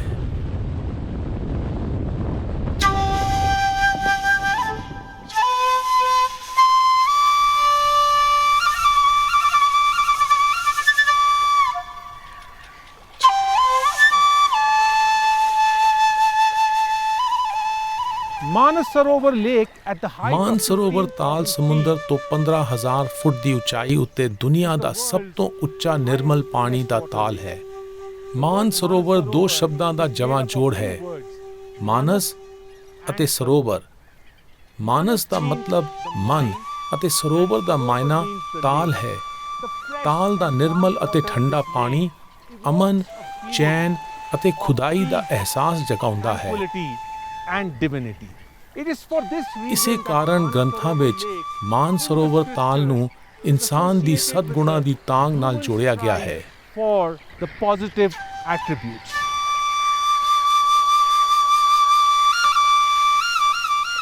ਪੁਰਾਤਨ ਗ੍ਰੰਥਾਂ ਵਿੱਚ ਜ਼ਿਕਰ ਆਉਂਦਾ ਹੈ ਕਿ ਚਿੱਟੇ ਹੰਸ ਮਾਨ ਸਰੋਵਰ ਤਾਲ ਵਿੱਚ ਰਹਿੰਦੇ ਹਨ ਅਤੇ ਉਹਨਾਂ ਦੀ ਬਿਰਤੀ ਨਿਰਮਲ ਪਾਣੀ ਵਿੱਚ ਲੁਕੇ ਮੋਤੀਆਂ ਨੂੰ ਲੱਭਣ ਵਿੱਚ ਲੱਗੀ ਰਹਿੰਦੀ ਹੈ। ਇਸ ਮਿਥਿਹਾਸ ਨਾਲ ਮੈਨੂੰ ਗੁਰੂ ਨਾਨਕ ਦਾ ਸ਼ਬਦ ਯਾਦ ਆਉਂਦਾ ਹੈ, ਗੁਰ ਸਰਵਰ ਹਮ ਹੰਸ ਪਿਆਰੇ ਸਾਗਰ ਮੈਂ ਰਤਨ ਲਾਲ ਬਹੁ ਸਾਰੇ ਮੋਤੀ ਮਾਣਕ ਹੀਰਾ ਹਰ ਜਸ ਗਾਵਤ ਮਨ ਤਨ ਭੀਨਾ ਹੈ। ਗੁਰੂ ਨਾਨਕ ਨੇ ਆਖਿਆ ਕਿ ਅਗਿਆਨਤਾ ਵਿੱਚੋਂ ਬਾਹਰ ਕੱਢਣ ਲਈ ਅਗਵਾਈ ਵਾਲੀ ਤਾਕਤ ਪਵਿੱਤਰ ਸਰੋਵਰ ਅਤੇ ਸਿੱਖਿਆ ਦੇ ਮੌਕਿਆਂ ਦੀ ਭਾਲ ਵਿੱਚ ਸਮਰਪਿਤ ਹੰਸ ਦੀ ਆਰਜ਼ੂਮੰਦ ਹੈ। ਇਹ ਮੌਕੇ ਨਾਯਾਬ ਹੀਰਿਆਂ ਸਮਾਨ ਹਨ। ਹਿੰਦੂ, ਬੋਧੀ, ਜੈਨ ਅਤੇ ਬੌਨ ਕੈਲਾਸ਼ ਪਰਬਤ ਦੇ ਤੀਰਥ ਦੌਰਾਨ ਮਾਨ ਸਰੋਵਰ ਤਾਲ ਦੀ ਪਰਿਕਰਮਾ ਕਰਦੇ ਹਨ। ਉਹਨਾਂ ਦਾ ਯਕੀਨ ਹੈ ਕਿ ਮਾਨ ਸਰੋਵਰ ਦੇ ਪਾਣੀ ਵਿੱਚ ਨਿਵਾਰਨ ਸ਼ਕਤੀ ਹੈ, ਜਿਸ ਕਾਰਨ ਇਸ ਤਾਲ ਵਿੱਚ ਡੁਬਕੀ ਲਗਾਉਣ ਨਾਲ ਰੂਹਾਂ ਦੇ ਪਾਪ ਅਤੇ ਜਿਸਮਾਂ ਦੇ ਮਰਜ਼ ਝੜ ਜਾਂਦੇ ਹਨ।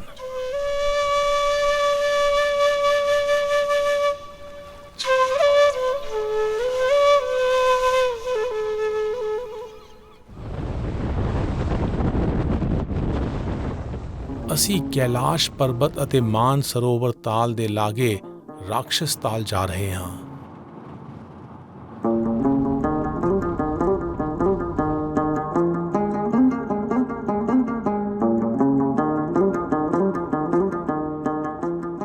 At a height of 14,000 ਸਮੁੰਦਰ ਤੋਂ feet, 14,000 ਫੁੱਟ ਦੀ ਉਚਾਈ ਉੱਤੇ ਰਾਖਸ਼ਸ ਤਾਲ ਕੈਲਾਸ਼ ਪਰਬਤ ਅਤੇ ਮਾਨ ਸਰੋਵਰ ਤਾਲ ਦੇ ਨੇੜੇ ਹੈ। ਰਾਖਸ਼ਸ ਤਾਲ ਦੋ ਸ਼ਬਦਾਂ ਦਾ ਜਮਾ ਜੋੜ ਹੈ। ਰਾਖਸ਼ਸ ਦਾ ਮਾਇਨਾ ਸ਼ੈਤਾਨ ਅਤੇ ਤਾਲ ਦਾ ਮਾਇਨਾ ਸਰੋਵਰ ਹੈ। ਮਾਨ ਸਰੋਵਰ ਤਾਲ ਦੇ ਬਿਲਕੁਲ ਉਲਟ ਰਾਖਸ਼ਸ ਤਾਲ ਦਾ ਪਾਣੀ ਕਾਲਾ ਅਤੇ ਖਾਰਾ ਹੈ। ਇਸ ਪਾਣੀ ਵਿੱਚ ਕੋਈ ਜੀ ਨਹੀਂ ਪਲਦਾ ਇਸੇ ਕਾਰਨ ਗ੍ਰੰਥਾਂ ਵਿੱਚ ਰਾਖਸ਼ ਤਾਲ ਦਾ ਜ਼ਿਕਰ ਮਨੁੱਖੀ ਮਨ ਦੇ ਔਗੁਣਾਂ ਦੀ ਤਸ਼ਬੀਹੀ ਨੁਮਾਇੰਦਗੀ ਵਜੋਂ ਆਉਂਦਾ ਹੈ। represented to reflect the negative qualities of human life.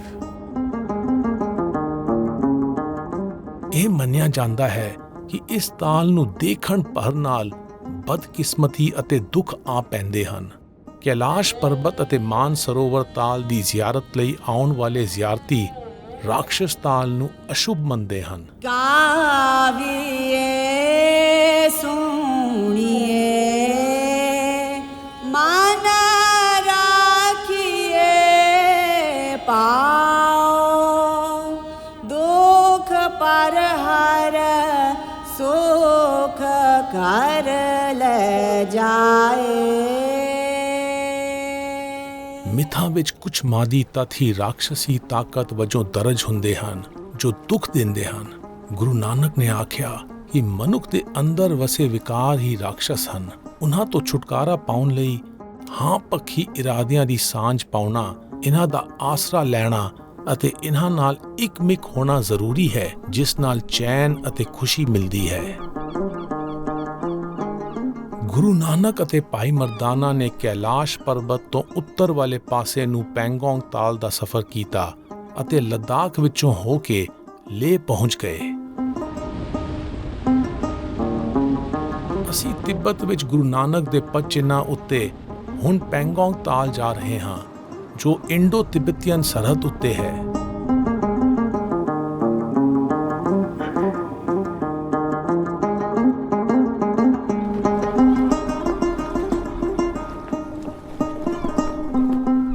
Pangong Tso is 136 kilometer. Pangong ਸਮੁੰਦਰ ਤੋਂ 14,000 ਫੁੱਟ ਦੀ ਉਚਾਈ ਉੱਤੇ 136 ਕਿਲੋਮੀਟਰ ਦੀ ਤਾਲ ਹੈ, ਜੋ ਇੰਡੀਆ ਦੇ ਲੱਦਾਖ ਅਤੇ ਤਿੱਬਤ ਵਿੱਚ ਪੈਂਦੀ ਹੈ। ਗੁਰੂ ਨਾਨਕ ਅਤੇ ਭਾਈ ਮਰਦਾਨਾ ਪੈਂਗੋਂਗ ਤਾਲ ਵਾਲੇ ਇਲਾਕੇ ਵਿੱਚੋਂ ਹੁੰਦੇ ਹੋਏ ਤਿੱਬਤ ਤੋਂ ਰੁਖਸਤ ਹੋਏ। ਪੈਂਗੋਂਗ ਤਾਲ ਦੇ ਲਾਗੇ ਸਫ਼ਰ ਕਰਦੇ ਹੋਏ ਗੁਰੂ ਨਾਨਕ ਅਤੇ ਭਾਈ ਮਰਦਾਨਾ ਨੇ ਲੱਦਾਖ ਦੇ ਸ਼ਹਿਰ ਲੇਹ ਦੀ ਯਾਤਰਾ ਕੀਤੀ।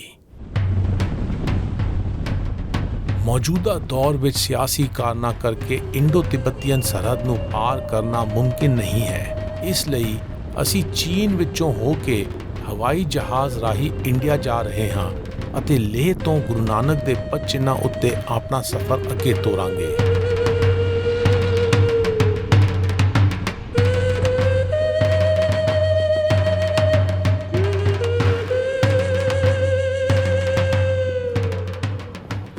ਇੰਡੀਆ ਦੇ ਲੱਦਾਖ ਦੀ ਰਾਜਧਾਨੀ ਹੈ। ਇਸ ਇਲਾਕੇ ਵਿੱਚ ਤਿੱਬਤੀ ਬੁੱਧ ਮਤ ਦਾ ਬੋਲਬਾਲਾ ਹੈ। ਤਿੱਬਤੀ ਬੋਲੀ ਵਿੱਚ ਰਿਨਪੋਚੇ ਦਾ ਮਾਇਨਾ ਬੇਸ਼ਕੀਮਤੀ ਰਤਨ ਹੈ। ਇਹ ਵਿਸ਼ੇਸ਼ਣ ਰੂਹਾਨੀ ਅਖਤਿਆਰ ਵਾਲੇ ਜੀ ਦੇ ਨਾਮ ਨਾਲ ਸਤਿਕਾਰ ਵਜੋਂ ਲਗਾਇਆ ਜਾਂਦਾ ਹੈ।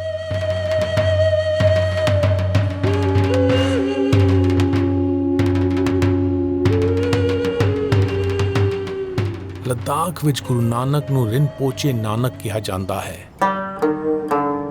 ਅਸੀਂ ਗੁਰਦੁਆਰਾ ਦਾਤਨ ਸਾਹਿਬ ਜਾ ਰਹੇ ਹਾਂ, ਜੋ ਜਾਮਾ ਮਸਜਿਦ ਦੇ ਲਾਗੇ 20ਵੀਂ ਸਦੀ ਵਿੱਚ ਬਣਾਇਆ ਗਿਆ ਸੀ। ਇਹ ਗੁਰੂ ਨਾਨਕ ਦੀ ਲੇਹ ਵਿੱਚ ਆਮਦ ਦੀ ਯਾਦ ਵਿੱਚ ਬਣਿਆ ਹੈ।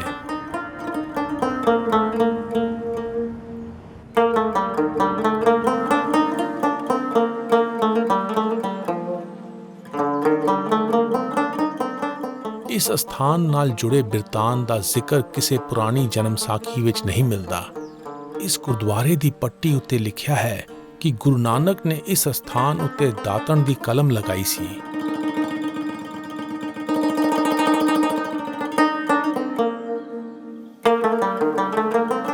ਲੱਦਾਖ ਦੀ ਮੁਕਾਮੀ ਰੀਤ ਮੁਤਾਬਕ ਇਹ ਦਰਖਤ 17ਵੀਂ ਸਦੀ ਵਿੱਚ ਸਤਾਕਸੰਗ ਰਸਪਾ ਨੇ ਲਗਾਇਆ, ਜੋ ਹੇਮਿਸ ਵਿਹਾਰ ਦੇ ਬਾਨੀ ਅਤੇ ਮੁੱਖ ਲਾਮਾ ਸਨ। ਇਹ ਕਿਹਾ ਜਾਂਦਾ ਹੈ ਕਿ ਰਾਜਾ ਸੇਨਗੇਲੇ ਨਾਮਗਿਆਲ ਨੇ ਸ਼ਹਿਰ ਦੇ ਮਰਕਜ਼ ਵਿੱਚ ਦਰਖਤ ਲਗਾਉਣ ਲਈ ਇਹ ਥਾਂ ਚੁਣੀ ਸੀ, ਜੋ ਆਪ ਸਿੱਧਕੀ ਬੋਧੀ ਸਨ। ਇਹ ਬਿਲਕੁਲ ਸਾਫ਼ ਨਹੀਂ ਹੈ ਕਿ ਇਸ ਦਰਖਤ ਨਾਲ ਗੁਰੂ ਨਾਨਕ ਦਾ ਨਾਮ ਕਿਵੇਂ ਅਤੇ ਕਦੋਂ ਜੁੜਿਆ।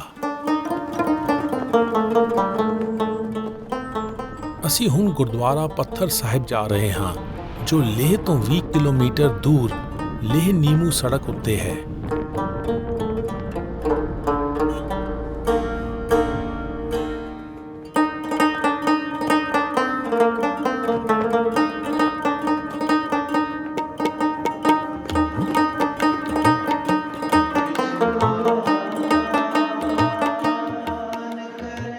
ਪਹਿਲਾਂ ਇਸ ਗੁਰਦੁਆਰੇ ਵਾਲੀ ਥਾਂ ਉੱਤੇ ਵੱਡਾ ਸਾਰਾ ਪੱਥਰ ਹੁੰਦਾ ਸੀ।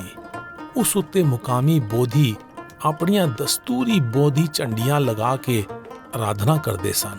ਜਦੋਂ 1970 ਦੇ ਅੱਧ ਵਿੱਚ ਲੇਹ ਨੀਮੂ ਸੜਕ ਬਣ ਰਹੀ ਸੀ ਤਾਂ ਭਾਰਤੀ ਫੌਜ ਦੀ ਬਾਰਡਰ ਰੋਡਸ ਆਰਗੇਨਾਈਜੇਸ਼ਨ ਨੇ ਮੁਕਾਮੀ ਲੋਕਾਂ ਦੀਆਂ ਭਾਵਨਾਵਾਂ ਦਾ ਸਤਿਕਾਰ ਕਰਦੇ ਹੋਏ ਉਸ ਪੱਥਰ ਨੂੰ ਜਿਉਂ ਦਾ ਤਿਉਂ ਰੱਖਣ ਦਾ ਫੈਸਲਾ ਕੀਤਾ। ਉਸ ਤੋਂ ਬਾਅਦ ਸੜਕ ਉਸਾਰੀ ਦੇ ਉਸੇ ਮਨਸੂਬੇ ਵਿੱਚ ਤਾਇਨਾਤ ਇੱਕ ਸਿੱਖ ਫੌਜੀ ਨੇ ਦਾਅਵਾ ਕੀਤਾ ਕਿ ਉਸਨੇ ਸੁਪਨਾ ਦੇਖਿਆ ਹੈ ਕਿ ਗੁਰੂ ਨਾਨਕ ਨੇ ਇਸ ਵੱਡੇ ਪੱਥਰ ਨੂੰ ਆਪ ਥਾਪਿਆ ਸੀ। ਇਸੇ ਨਾਲ ਗੁਰਦੁਆਰਾ ਪੱਥਰ ਸਾਹਿਬ ਦਾ ਮੁੱਢ ਬੱਝਿਆ। ਉਸ ਤੋਂ ਬਾਅਦ ਇਸ ਸਥਾਨ ਦਾ ਲਗਾਤਾਰ ਵਧਾਰਾ ਹੁੰਦਾ ਗਿਆ ਅਤੇ ਇਸ ਦਾ ਇੰਤਜ਼ਾਮ ਇੰਡੀਆ ਦੀ ਫੌਜ ਕੋਲ ਹੈ।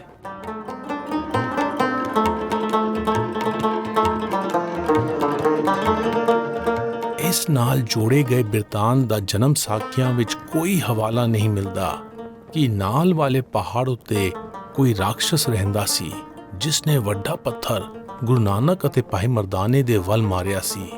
ਬਿਰਤਾਂਤ ਅੱਗੇ ਚੱਲਦਾ ਹੈ ਕਿ ਗੁਰੂ ਨਾਨਕ ਦੀ ਛੋਹ ਨਾਲ ਪੱਥਰ ਨਰਮ ਹੋ ਗਿਆ ਅਤੇ ਗੁਰੂ ਨਾਨਕ ਦੀ ਪਿੱਠ ਦਾ ਛਾਪਾ ਪੱਥਰ ਉੱਤੇ ਪੈ ਗਿਆ। ਗੁਰੂ ਨਾਨਕ ਦੇ ਫਲਸਫੇ ਵਿੱਚ ਇਹ ਸ਼ਿੱਦਤ ਸੀ ਕਿ ਇਹ ਕਿਸੇ ਦੀ ਸੋਚ ਉੱਤੇ ਤਬਦੀਲੀ ਦਾ ਛਾਪਾ ਲਗਾ ਸਕਦਾ ਸੀ ਅਤੇ ਉਸ ਨੂੰ ਰੂੜੀਵਾਦੀ ਤੋਂ ਹਕੀਕੀ ਬਣਾ ਸਕਦਾ ਸੀ। ਉਹਨਾਂ ਦੇ ਸੁਨੇਹੇ ਦੀ ਗਹਿਰਾਈ ਉੱਤੇ ਭੌਤਿਕ ਤਬਦੀਲੀਆਂ ਨਾਲ ਜੁੜੇ ਬਿਰਤਾਂਤ ਦਾ ਪਰਦਾ ਪੈ ਗਿਆ ਹੈ। ਮੇਰੀ ਨਿਮਾਣੀ ਰਾਏ ਮੁਤਾਬਕ ਗੁਰੂ ਨਾਨਕ ਦਾ ਬੇਪਨਾਹ ਸਤਿਕਾਰ ਉਸ ਵੇਲੇ ਹੁੰਦਾ ਹੈ ਜਦੋਂ ਉਹਨਾਂ ਦੇ ਫਲਸਾਫੀ ਸੁਨੇਹੇ ਦਾ ਇਰਾਦਾ ਸਮਝਿਆ ਜਾਂਦਾ ਹੈ। ਹੁਕਮ ਸੰਜਾਪੈ ਸਾਕਾ ਪਿਆਰੇ ਸੱਚ ਮਿਲੇ ਵਡਿਆਈ ਹੋਏ। ਗੁਰੂ ਨਾਨਕ ਦੇ ਦੌਰ ਵਿੱਚ 10ਵੀਂ ਸਦੀ ਦੇ ਸੰਤ ਭਰਤਰੀ ਨਾਥ ਦੇ ਪੈਰੋਕਾਰ ਇਸ ਪਹਾੜੀ ਇਲਾਕੇ ਵਿੱਚ ਰਹਿੰਦੇ ਸਨ ਕਿਉਂਕਿ ਉਹ ਇਸ ਨੂੰ ਸਿਰਜਣਹਾਰ ਦਾ ਅਲੌਕਿਕ ਨਿਵਾਸ ਸਮਝਦੇ ਸਨ। ਕੋਸ਼ ਦੌਰਾਨ ਗੁਰੂ ਨਾਨਕ ਨੇ ਉਹਨਾਂ ਨੂੰ ਯਾਦ ਕਰਵਾਇਆ ਕਿ ਸਮੁੱਚਾ ਸੰਸਾਰ ਹੀ ਸਿਰਜਣਹਾਰ ਦਾ ਅਲੌਕਿਕ ਨਿਵਾਸ ਹੈ। ਅੰਤਰ ਬਾਹਰ ਅਵਰ ਨਾ ਕੋਏ,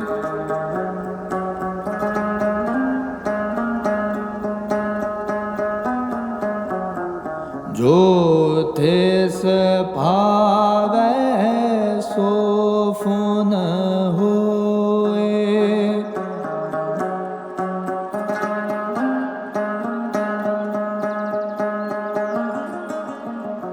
ਸੁਣ ਭਰਥਰ ਨਾਨਕ ਕਹਿ ਵਿਚਾਰ,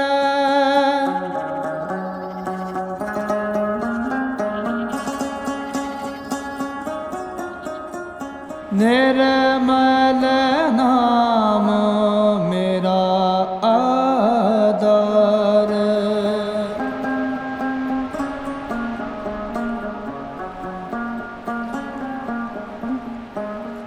ਨਿਰਮਲ ਨਾਮ ਮੇਰਾ ਆਧਾਰ। ਗੁਰੂ ਨਾਨਕ ਅਤੇ ਭਾਈ ਮਰਦਾਨਾ ਨੇ ਲੇਹ ਤੋਂ ਸਿੰਧੂ ਨਦੀ ਦੇ ਕਿਨਾਰੇ ਸਕਰਦੂ ਦਾ ਸਫ਼ਰ ਕੀਤਾ।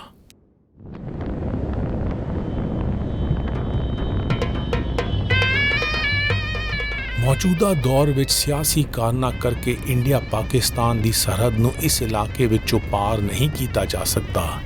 ਅਸੀਂ ਪੰਜਾਬ ਜਾ ਕੇ ਵਾਘਾ ਨਾਕਾ ਪਾਰ ਕੀਤਾ ਅਤੇ ਪਾਕਿਸਤਾਨ ਦੇ ਸੂਬੇ ਬਾਲਟਿਸਤਾਨ ਵਿੱਚ ਇੰਡੀਆ ਪਾਕਿਸਤਾਨ ਦੀ ਸਰਹੱਦ ਉੱਤੇ 0 ਪੁਆਇੰਟ ਤੋਂ ਗੁਰੂ ਨਾਨਕ ਦੇ ਪਦ ਚਿੰਨ੍ਹਾਂ ਉੱਤੇ ਆਪਣਾ ਸਫ਼ਰ ਅੱਗੇ ਤੋਰਿਆ।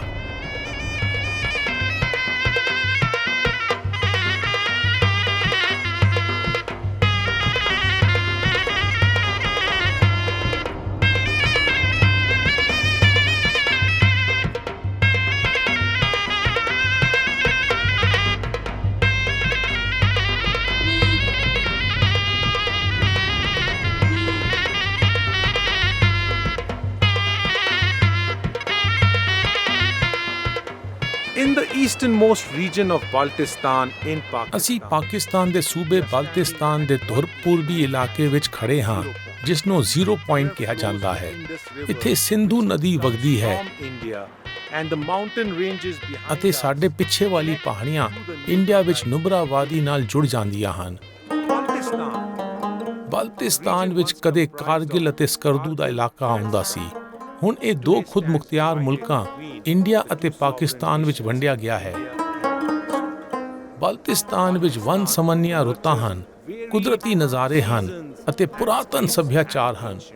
ਇੱਥੇ ਸਰਦੀ ਵਿੱਚ ਬਰਫ਼ ਜਮਾਉਣ ਵਾਲੀ ਠੰਡ ਪੈਂਦੀ ਹੈ ਅਤੇ ਗਰਮੀ ਵਿੱਚ ਜਲਾ ਦੇਣ ਵਾਲੀ ਧੁੱਪ ਪੈਂਦੀ ਹੈ। ਇੱਥੇ ਠੰਡੇ ਮਾਰੂਥਲ ਹਨ ਅਤੇ ਫੁੱਲਾਂ ਦੀ ਰੰਗੀਨ ਬਹਾਰ ਖਿੜਦੀ ਹੈ। ਇੱਥੇ ਬਰਫ਼ ਨਾਲ ਲਦੀਆਂ ਚੋਟੀਆਂ ਹਨ ਅਤੇ ਖੁਸ਼ਕ ਪਹਾੜ ਹਨ, ਜਮੇ ਹੋਏ ਗਲੇਸ਼ੀਅਰ ਹਨ ਅਤੇ ਵਗਦੀਆਂ ਨਦੀਆਂ ਹਨ। ਕੁਦਰਤ ਇਸ ਇਲਾਕੇ ਦੀ ਰੂਹਾਨੀ ਕਾਬਲੀਅਤ ਦਾ ਮੰਜ਼ਰ ਪੇਸ਼ ਕਰਦੀ ਹੈ। spiritual learning through the nature. Guru Nanak ਨੇ ਸਭ ਨੂੰ ਇੱਕ ਸੂਤਰ ਵਿੱਚ ਬੰਨਣ ਵਾਲੀ ਤਾਕਤ ਦੀ ਮਹਿਮਾ ਵਿੱਚ ਗਾਇਆ। ਕੋਟ ਕੋਟੀ ਮੇਰੀ ਆਰਜ਼ਾ, ਪਵਨ ਪਿਯਨ ਪਿਆਓ, ਚੰਦ ਸੂਰਜ ਦੋਏ ਗੁਫੇ ਨਾ ਦੇਖਾ, ਸੁਪਨੇ ਸੋਣ ਨਾ ਥਾਓ, ਪੀ ਤੇਰੀ ਕੀਮਤ ਨਾ ਪਵੈ, ਹਾਂ ਕੇ ਵਡਿਆ ਖਾਨਾ,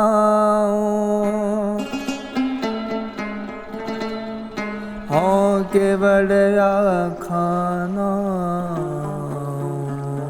ਗੁਰੂ ਨਾਨਕ ਮੁਤਾਬਕ ਕੁਦਰਤ ਦੀਆਂ ਨਿਆਮਤਾਂ ਨੂੰ ਮਿਕਦਾਰੀ ਰੂਪ ਦੇਣ ਵਾਲੇ ਸਭ ਤੋਂ ਗਹਿਰੇ ਇਜ਼ਹਾਰ ਵੀ ਸਿਰਜਣਹਾਰ ਦੀ ਕੀਮਤ ਅਤੇ ਜਲੌ ਦੀ ਥਾਂ ਨਹੀਂ ਪਾ ਸਕਦੇ। ਗੁਰੂ ਨਾਨਕ ਦੇ ਪਦ ਚਿੰਨ੍ਹਾਂ ਉੱਤੇ ਹੁਣ ਅਸੀਂ ਜ਼ੀਰੋ ਪੁਆਇੰਟ ਤੋਂ ਸਿੰਧੂ ਨਦੀ ਦੇ ਕਿਨਾਰੇ ਸਕਰਦੂ ਜਾ ਰਹੇ ਹਾਂ। ਰਾਹ ਵਿੱਚ ਅਸੀਂ ਮਜ਼ਦੂਰਾਂ ਨੂੰ ਸਿੰਧੂ ਨਦੀ ਉੱਤੇ ਪੁਲ ਬਣਾਉਂਦੇ ਹੋਏ ਦੇਖਿਆ। ਉਹਨਾਂ ਦੀ ਮਿਹਨਤ ਨੂੰ ਨਿਹਾਰਦੇ ਹੋਏ ਮੈਨੂੰ ਗੁਰੂ ਨਾਨਕ ਦਾ ਸ਼ਬਦ ਯਾਦ ਆ ਗਿਆ। नीत नीत कर बांधिए जे रहना होई। ਸਿਰਜਣਹਾਰੇ ਦੀ ਸਾਜੀ ਧਰਤੀ ਉੱਤੇ ਮਨੁੱਖ ਦੀਆਂ ਪਾਈਆਂ ਵੰਡੀਆਂ ਦੇਖ ਕੇ ਦੁੱਖ ਹੁੰਦਾ ਹੈ। ਸਤਿਕਾਰਯੋਗ ਸੰਤਾਂ ਨੇ ਪਿਆਰ ਦੇ ਪੁਲ ਉਸਾਰਨ ਲਈ ਸਖਤ ਕਾਲਨਾ ਕਾਲੀ ਤਾਂ ਜੋ ਲੋਕਾਂ ਵਿੱਚ ਏਕਾ ਹੋ ਸਕੇ, ਪਰ ਸੋੜੇ ਸਿਆਸੀ ਹਿੱਤ ਲੋਕਾਂ ਵਿੱਚ ਬੇਚੈਨੀ ਦੀਆਂ ਵਾੜਾਂ ਉਸਾਰਦੇ ਹਨ। ਗੁਰੂ ਨਾਨਕ ਨੇ ਯਾਦ ਕਰਵਾਇਆ ਕਿ ਦੁਨਿਆਵੀ ਲਾਲਸਾਵਾਂ ਅਤੇ ਮਾਦੀ ਭੰਡਾਰੇ ਫਨਾ ਹੋ ਜਾਣਗੇ ਅਤੇ ਸਿਰਫ ਪਿਆਰ ਦੇ ਪੁਲ ਕਾਇਮ ਰਹਿਣਗੇ।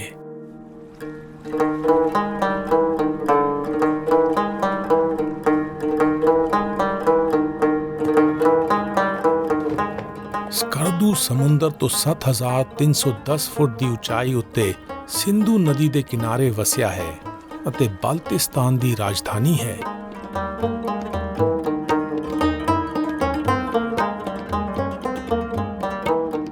ਇਹ ਕਾਰਾਕੋਰਮ ਅਤੇ ਹਿਮਾਲਾ ਪਹਾੜੀਆਂ ਦੇ ਵਿਚਕਾਰ ਹੈ ਅਤੇ ਮਰਕਜ਼ੀ ਏਸ਼ੀਆ ਨੂੰ ਚੀਨ ਨਾਲ ਜੋੜਨ ਵਾਲੇ ਪੁਰਾਤਨ ਸੌਦਾਗਰੀ ਰਾਹ ਉੱਤੇ ਪੈਂਦਾ ਹੈ। ਇਹ ਦੁਨੀਆ ਦੇ ਸਭ ਤੋਂ ਠੰਡੇ ਮਾਰੂਥਲਾਂ ਵਿੱਚੋਂ ਹੈ ਜੋ ਪਾਕਿਸਤਾਨ ਵਿੱਚ ਸਕਰਦੂ ਤੋਂ ਇੰਡੀਆ ਵਿੱਚ ਨੁਬਰਾ ਵਾਦੀ ਤੱਕ ਫੈਲਿਆ ਹੈ। ਇਤਿਹਾਸਿਕ ਤੌਰ ਉੱਤੇ ਬਲਤਿਸਤਾਨ ਮਜ਼ਹਬੀ ਰਲੇਵੇ ਦੀ ਜ਼ਮੀਨ ਰਿਹਾ ਹੈ। ਪਹਾੜਾਂ ਉੱਤੇ ਖੁਦੀਆਂ ਬੋਧੀ ਲਿਖਤਾਂ ਇਸ ਦੇ ਵਨ ਸਮੰਨੇ ਅਤੀਤ ਦੀ ਗਵਾਹੀ ਭਰਦੀਆਂ ਹਨ।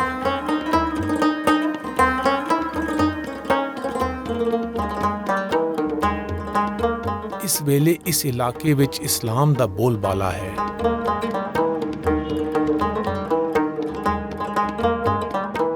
ਇਨ੍ਹਾਂ ਸਖਤ ਇਲਾਕਿਆਂ ਵਿੱਚ ਘੁੰਮਦੇ ਹੋਏ ਅਜਿਹੇ ਪਲ ਆਉਂਦੇ ਹਨ ਜਦੋਂ ਮੈਂ ਮਾਯੂਸੀ ਦੀ ਰੇਤ ਵਿੱਚ ਧਸ ਜਾਂਦਾ ਹਾਂ, ਹੁਲਾਰ ਵਿੱਚ ਮੈਂ ਖੁਸ਼ੀ ਦੀਆਂ ਪਹਾੜੀਆਂ ਚੜ੍ਹ ਜਾਂਦਾ ਹਾਂ ਅਤੇ ਦੁਬਿਧਾ ਵਿੱਚ ਮੈਂ ਸ਼ੰਕਿਆਂ ਦੇ ਜੰਗਲ ਵਿੱਚ ਭਟਕਦਾ ਹਾਂ। ਮੈਂ ਅਕਸਰ ਸੋਚਦਾ ਹਾਂ ਕਿ ਗੁਰੂ ਨਾਨਕ ਨੇ ਆਪਣੀਆਂ ਉਦਾਸੀਆਂ ਦੌਰਾਨ ਪੇਸ਼ ਆਈਆਂ ਜਿਸਮਾਨੀ ਅਤੇ ਜਜ਼ਬਾਤੀ ਮੁਸ਼ਕਿਲਾਂ ਨੂੰ ਕਿਵੇਂ ਸਿੱਝਿਆ ਹੋਵੇਗਾ। ਪੋਲੀ ਪੋਲੀ ਥਲ ਚੜ ਡੂਗਾਰ ਜਾਓ ਬਾਨ में ਪੋਲੀ ਜੇ ਫੇਰਾ बिन गुर बूझ ना पाओ नाव वो भूली जे फेरा फिर आवो जाओ। ਗੁਰੂ ਨਾਨਕ ਨੇ ਆਖਿਆ ਕਿ ਤਜਰਬਾ ਗੁਰੂ ਵਜੋਂ ਜਿਸਮਾਨੀ ਅਤੇ ਜਜ਼ਬਾਤੀ ਮੁਸ਼ਕਿਲਾਂ ਨੂੰ ਸਿੱਝਣ ਵਿੱਚ ਸਹਾਈ ਹੁੰਦਾ ਹੈ।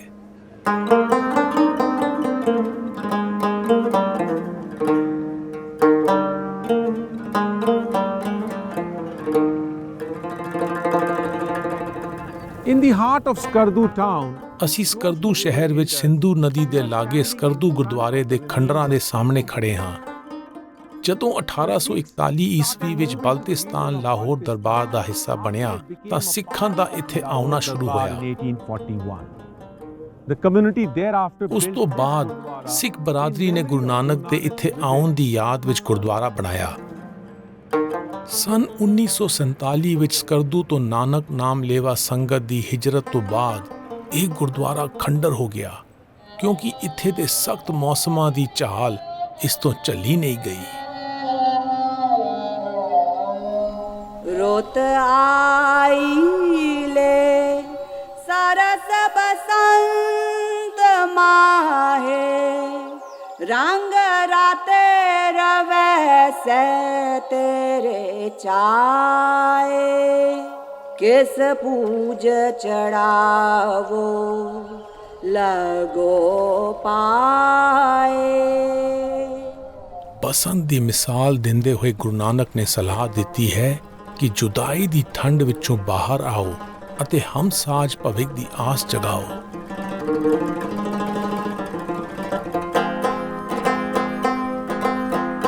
ਗੁਰੂ ਨਾਨਕ ਅਤੇ ਭਾਈ ਮਰਦਾਨਾ ਨੇ ਸਕਰਦੂ ਤੋਂ ਦੱਖਣ ਵਾਲੇ ਪਾਸੇ ਨੂੰ ਪੁਰਾਤਨ ਸੌਦਾਗਰੀ ਰਾਹ ਉੱਤੇ ਸਫ਼ਰ ਕੀਤਾ ਅਤੇ ਕਾਰਗਿਲ ਪਹੁੰਚੇ। ਮੌਜੂਦਾ ਦੌਰ ਵਿੱਚ ਸਿਆਸੀ ਕਾਰਨਾਂ ਕਰਕੇ ਇੰਡੀਆ ਪਾਕਿਸਤਾਨ ਦੀ ਸਰਹੱਦ ਕੁਝ ਤੈਅ ਨਾਕਿਆਂ ਤੋਂ ਹੀ ਪਾਰ ਕੀਤੀ ਜਾ ਸਕਦੀ ਹੈ। ਇਸ ਲਈ ਅਸੀਂ ਪੰਜਾਬ ਰਾਹੀਂ ਵਾਘਾ ਨਾਕਾ ਪਾਰ ਕੀਤਾ ਅਤੇ ਕਾਰਗਿਲ ਤੋਂ ਗੁਰੂ ਨਾਨਕ ਦੇ ਪਦਚਿੰਨ੍ਹਾਂ ਉੱਤੇ ਆਪਣਾ ਸਫ਼ਰ ਅੱਗੇ ਤੋਰਿਆ।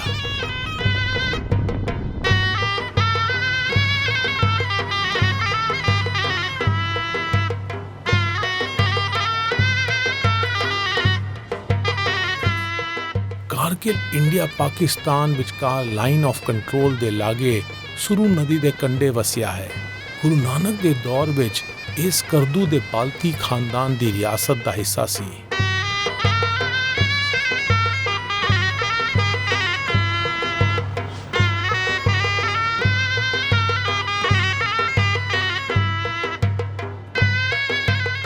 ਕਾਰਗਿਲ ਵਿੱਚ ਗੁਰੂ ਨਾਨਕ ਦੀ ਇਸ ਇਲਾਕੇ ਵਿੱਚ ਆਮਦ ਦੀ ਯਾਦ ਵਿੱਚ ਗੁਰਦੁਆਰਾ ਚਰਨ ਕਮਲ ਸਾਹਿਬ ਬਣਿਆ ਹੈ। ਇਸ ਗੁਰਦੁਆਰੇ ਦਾ ਇੰਤਜ਼ਾਮ ਇੰਡੀਅਨ ਫੌਜ ਸੰਭਾਲਦੀ ਹੈ। ਗੁਰੂ ਨਾਨਕ ਅਤੇ ਭਾਈ ਮਰਦਾਨਾ ਨੇ ਕਾਰਗਿਲ ਤੋਂ ਕਸ਼ਮੀਰ ਦੇ ਜ਼ਿਲ੍ਹਾ ਅਨੰਤਨਾਗ ਵਿੱਚ ਮਟਨ ਦਾ ਸਫ਼ਰ ਕੀਤਾ।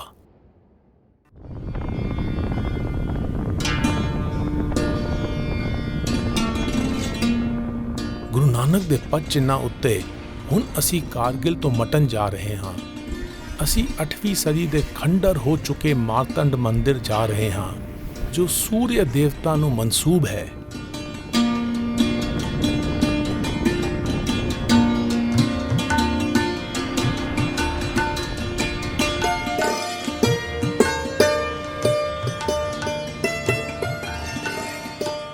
ਅਨੰਤਨਾਗ ਦੋ ਸ਼ਬਦਾਂ ਦਾ ਜਮਾ ਜੋੜ ਹੈ। ਅਨੰਤ ਦਾ ਮਾਇਨਾ ਅਥਾਹ ਹੈ ਅਤੇ ਨਾਗ ਦੇ ਦੋ ਮਿਥਿਹਾਸਕ ਹਵਾਲੇ ਹਨ। ਇੱਕ ਭਗਵਾਨ ਸ਼ਿਵ ਦਾ ਸੱਪ ਹੈ ਅਤੇ ਦੂਜਾ ਅਣਗਿਣਤ ਝਰਨਿਆਂ ਦੀ ਧਰਤੀ ਹੈ। ਮੰਨਿਆ ਜਾਂਦਾ ਹੈ ਕਿ ਇਹਨਾਂ ਝਰਨਿਆਂ ਦੇ ਪਾਣੀ ਵਿੱਚ ਦੁੱਖ ਨਿਵਾਰਕ ਤੱਤ ਹਨ। ਗੁਰੂ ਨਾਨਕ ਦੇ ਦੌਰ ਵਿੱਚ ਮਾਰਤੰਡ ਮੰਦਿਰ ਹਿੰਦੂ ਜ਼ਿਆਰਤੀਆਂ ਲਈ ਅਹਿਮ ਤੀਰਥ ਸੀ।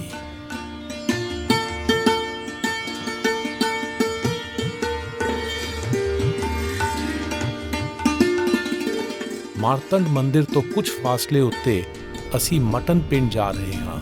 ਮਾਰਤੰਡ ਮੰਦਿਰ ਪੁਰਾਣੇ ਸਮਿਆਂ ਤੋਂ ਹਿੰਦੂਆਂ ਲਈ ਅਹਿਮ ਤੀਰਥ ਸਥਾਨ ਸੀ।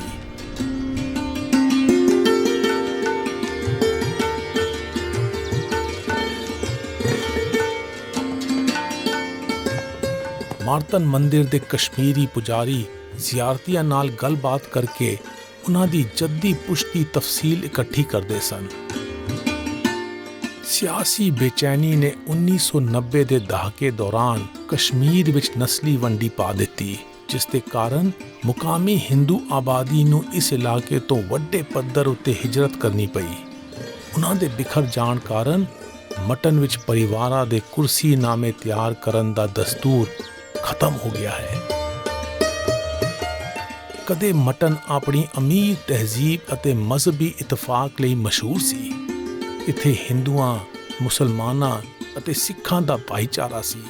ਇੱਥੇ ਇੱਕੋ ਇਮਾਰਤ ਵਿੱਚ ਮੰਦਿਰ ਅਤੇ ਗੁਰਦੁਆਰਾ ਹਨ। ਇਹ ਗੁਰਦੁਆਰਾ ਗੁਰੂ ਨਾਨਕ ਦੇ ਮਟਨ ਆਉਣ ਦੀ ਯਾਦ ਵਿੱਚ ਬਣਿਆ ਹੈ।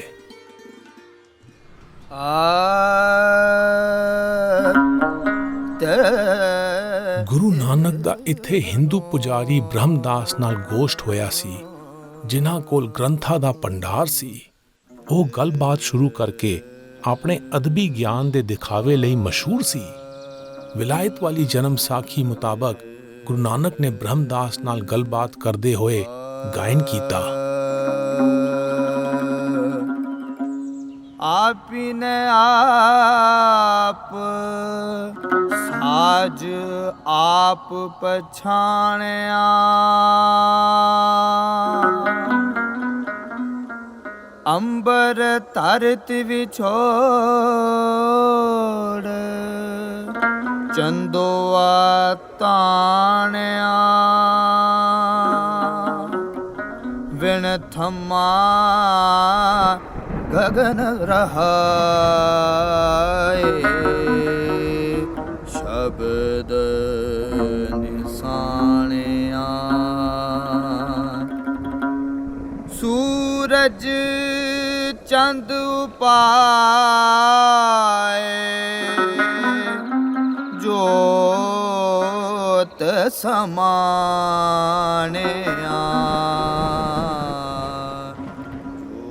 ਗੁਰੂ ਨਾਨਕ ਨੇ ਆਖਿਆ ਕਿ ਵਹਿਦਤ ਦੇ ਗੁਣ ਗ੍ਰਹਿਣ ਕਰਕੇ ਹੀ ਸਭ ਤੋਂ ਵੱਡਾ ਅਦਬੀ ਗਿਆਨ ਹਾਸਿਲ ਕੀਤਾ ਜਾ ਸਕਦਾ ਹੈ। ਮਹਾਰਾਜਾ ਰਣਜੀਤ ਸਿੰਘ ਦੇ ਰਾਜ ਦੌਰਾਨ ਕਸ਼ਮੀਰ ਦੇ ਗਵਰਨਰ ਹਰੀ ਸਿੰਘ ਨਲਵਾ ਨੇ ਮਟਨ ਦੇ ਗੁਰਦੁਆਰੇ ਨੂੰ ਗੁਰੂ ਗ੍ਰੰਥ ਸਾਹਿਬ ਦੀ ਹੱਥ ਲਿਖਤ ਬੀੜ ਭੇਟ ਕੀਤੀ ਸੀ, ਜੋ ਹੁਣ ਵੀ ਇੱਥੇ ਸਾਂਭੀ ਹੋਈ ਹੈ।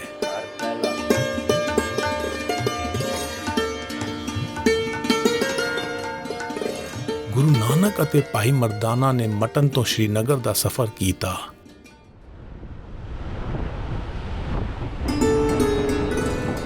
ਗੁਰੂ ਨਾਨਕ ਦੇ ਪਦ ਚਿੰਨ੍ਹਾਂ ਉੱਤੇ ਹੁਣ ਅਸੀਂ ਮਟਨ ਤੋਂ ਸ਼੍ਰੀਨਗਰ ਜਾ ਰਹੇ ਹਾਂ, ਜੋ ਪਹਿਲਾਂ ਜੰਮੂ ਕਸ਼ਮੀਰ ਸੂਬੇ ਦੀ ਗਰਮੀਆਂ ਦੀ ਰਾਜਧਾਨੀ ਸੀ।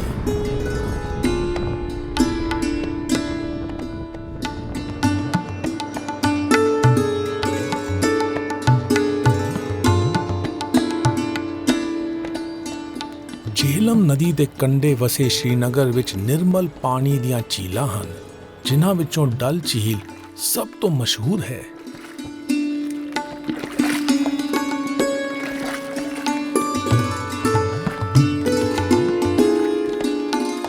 ਭਾਈ ਕਾਹਨ ਸਿੰਘ ਨਾਭਾ ਨੇ ਗੁਰ ਸ਼ਬਦ ਰਤਨਾਕਰ ਵਿੱਚ ਜ਼ਿਕਰ ਕੀਤਾ ਹੈ ਕਿ ਗੁਰੂ ਨਾਨਕ ਨੇ ਸ਼੍ਰੀਨਗਰ ਦੀ ਯਾਤਰਾ ਦੌਰਾਨ ਸ਼ੰਕਰਾਚਾਰਿਆ ਪਹਾੜ ਉੱਤੇ ਬਣੇ ਸ਼ਿਵ ਮੰਦਿਰ ਵਿੱਚ ਸ਼ਿਵ ਮਤ ਦੇ ਜੋਗੀਆਂ ਨਾਲ ਗੋਸ਼ਟ ਕੀਤਾ ਸੀ। ਇਹ ਮੰਦਿਰ 200 ਈਸਾ ਪੂਰਵ ਦਾ ਬਣਿਆ ਹੋਇਆ ਹੈ ਅਤੇ ਇਤਿਹਾਸਿਕ ਤੌਰ ਉੱਤੇ ਜੈਤੇਸ਼ਵਰਾ ਮੰਦਿਰ ਵਜੋਂ ਜਾਣਿਆ ਜਾਂਦਾ ਹੈ। ਦੱਖਣੀ ਭਾਰਤੀ ਫਲਸਾਫੀ ਆਦਿ ਸ਼ੰਕਰਾਚਾਰਿਆ ਦੇ 8ਵੀਂ ਸਦੀ ਵਿੱਚ ਇੱਥੇ ਆਉਣ ਤੋਂ ਬਾਅਦ ਇਹ ਸ਼ੰਕਰਾਚਾਰਿਆ ਮੰਦਿਰ ਵਜੋਂ ਮਸ਼ਹੂਰ ਹੋ ਗਿਆ। ਆਦਿ ਸ਼ੰਕਰਾਚਾਰਿਆ ਅਦਵੈਤ ਵੇਦਾਂਤ ਦੇ ਤਰਜਮਾਨ ਸਨ। ਵੇਦਾਂਤ ਦੇ ਪੈਰੋਕਾਰ ਅਹਮ ਬ੍ਰਹਮਾਸਮੀ ਵਿੱਚ ਯਕੀਨ ਕਰਦੇ ਹਨ, ਜਿਸ ਦਾ ਮਾਇਨਾ ਹੈ ਕਿ ਮੈਂ ਬ੍ਰਹਮ ਹਾਂ।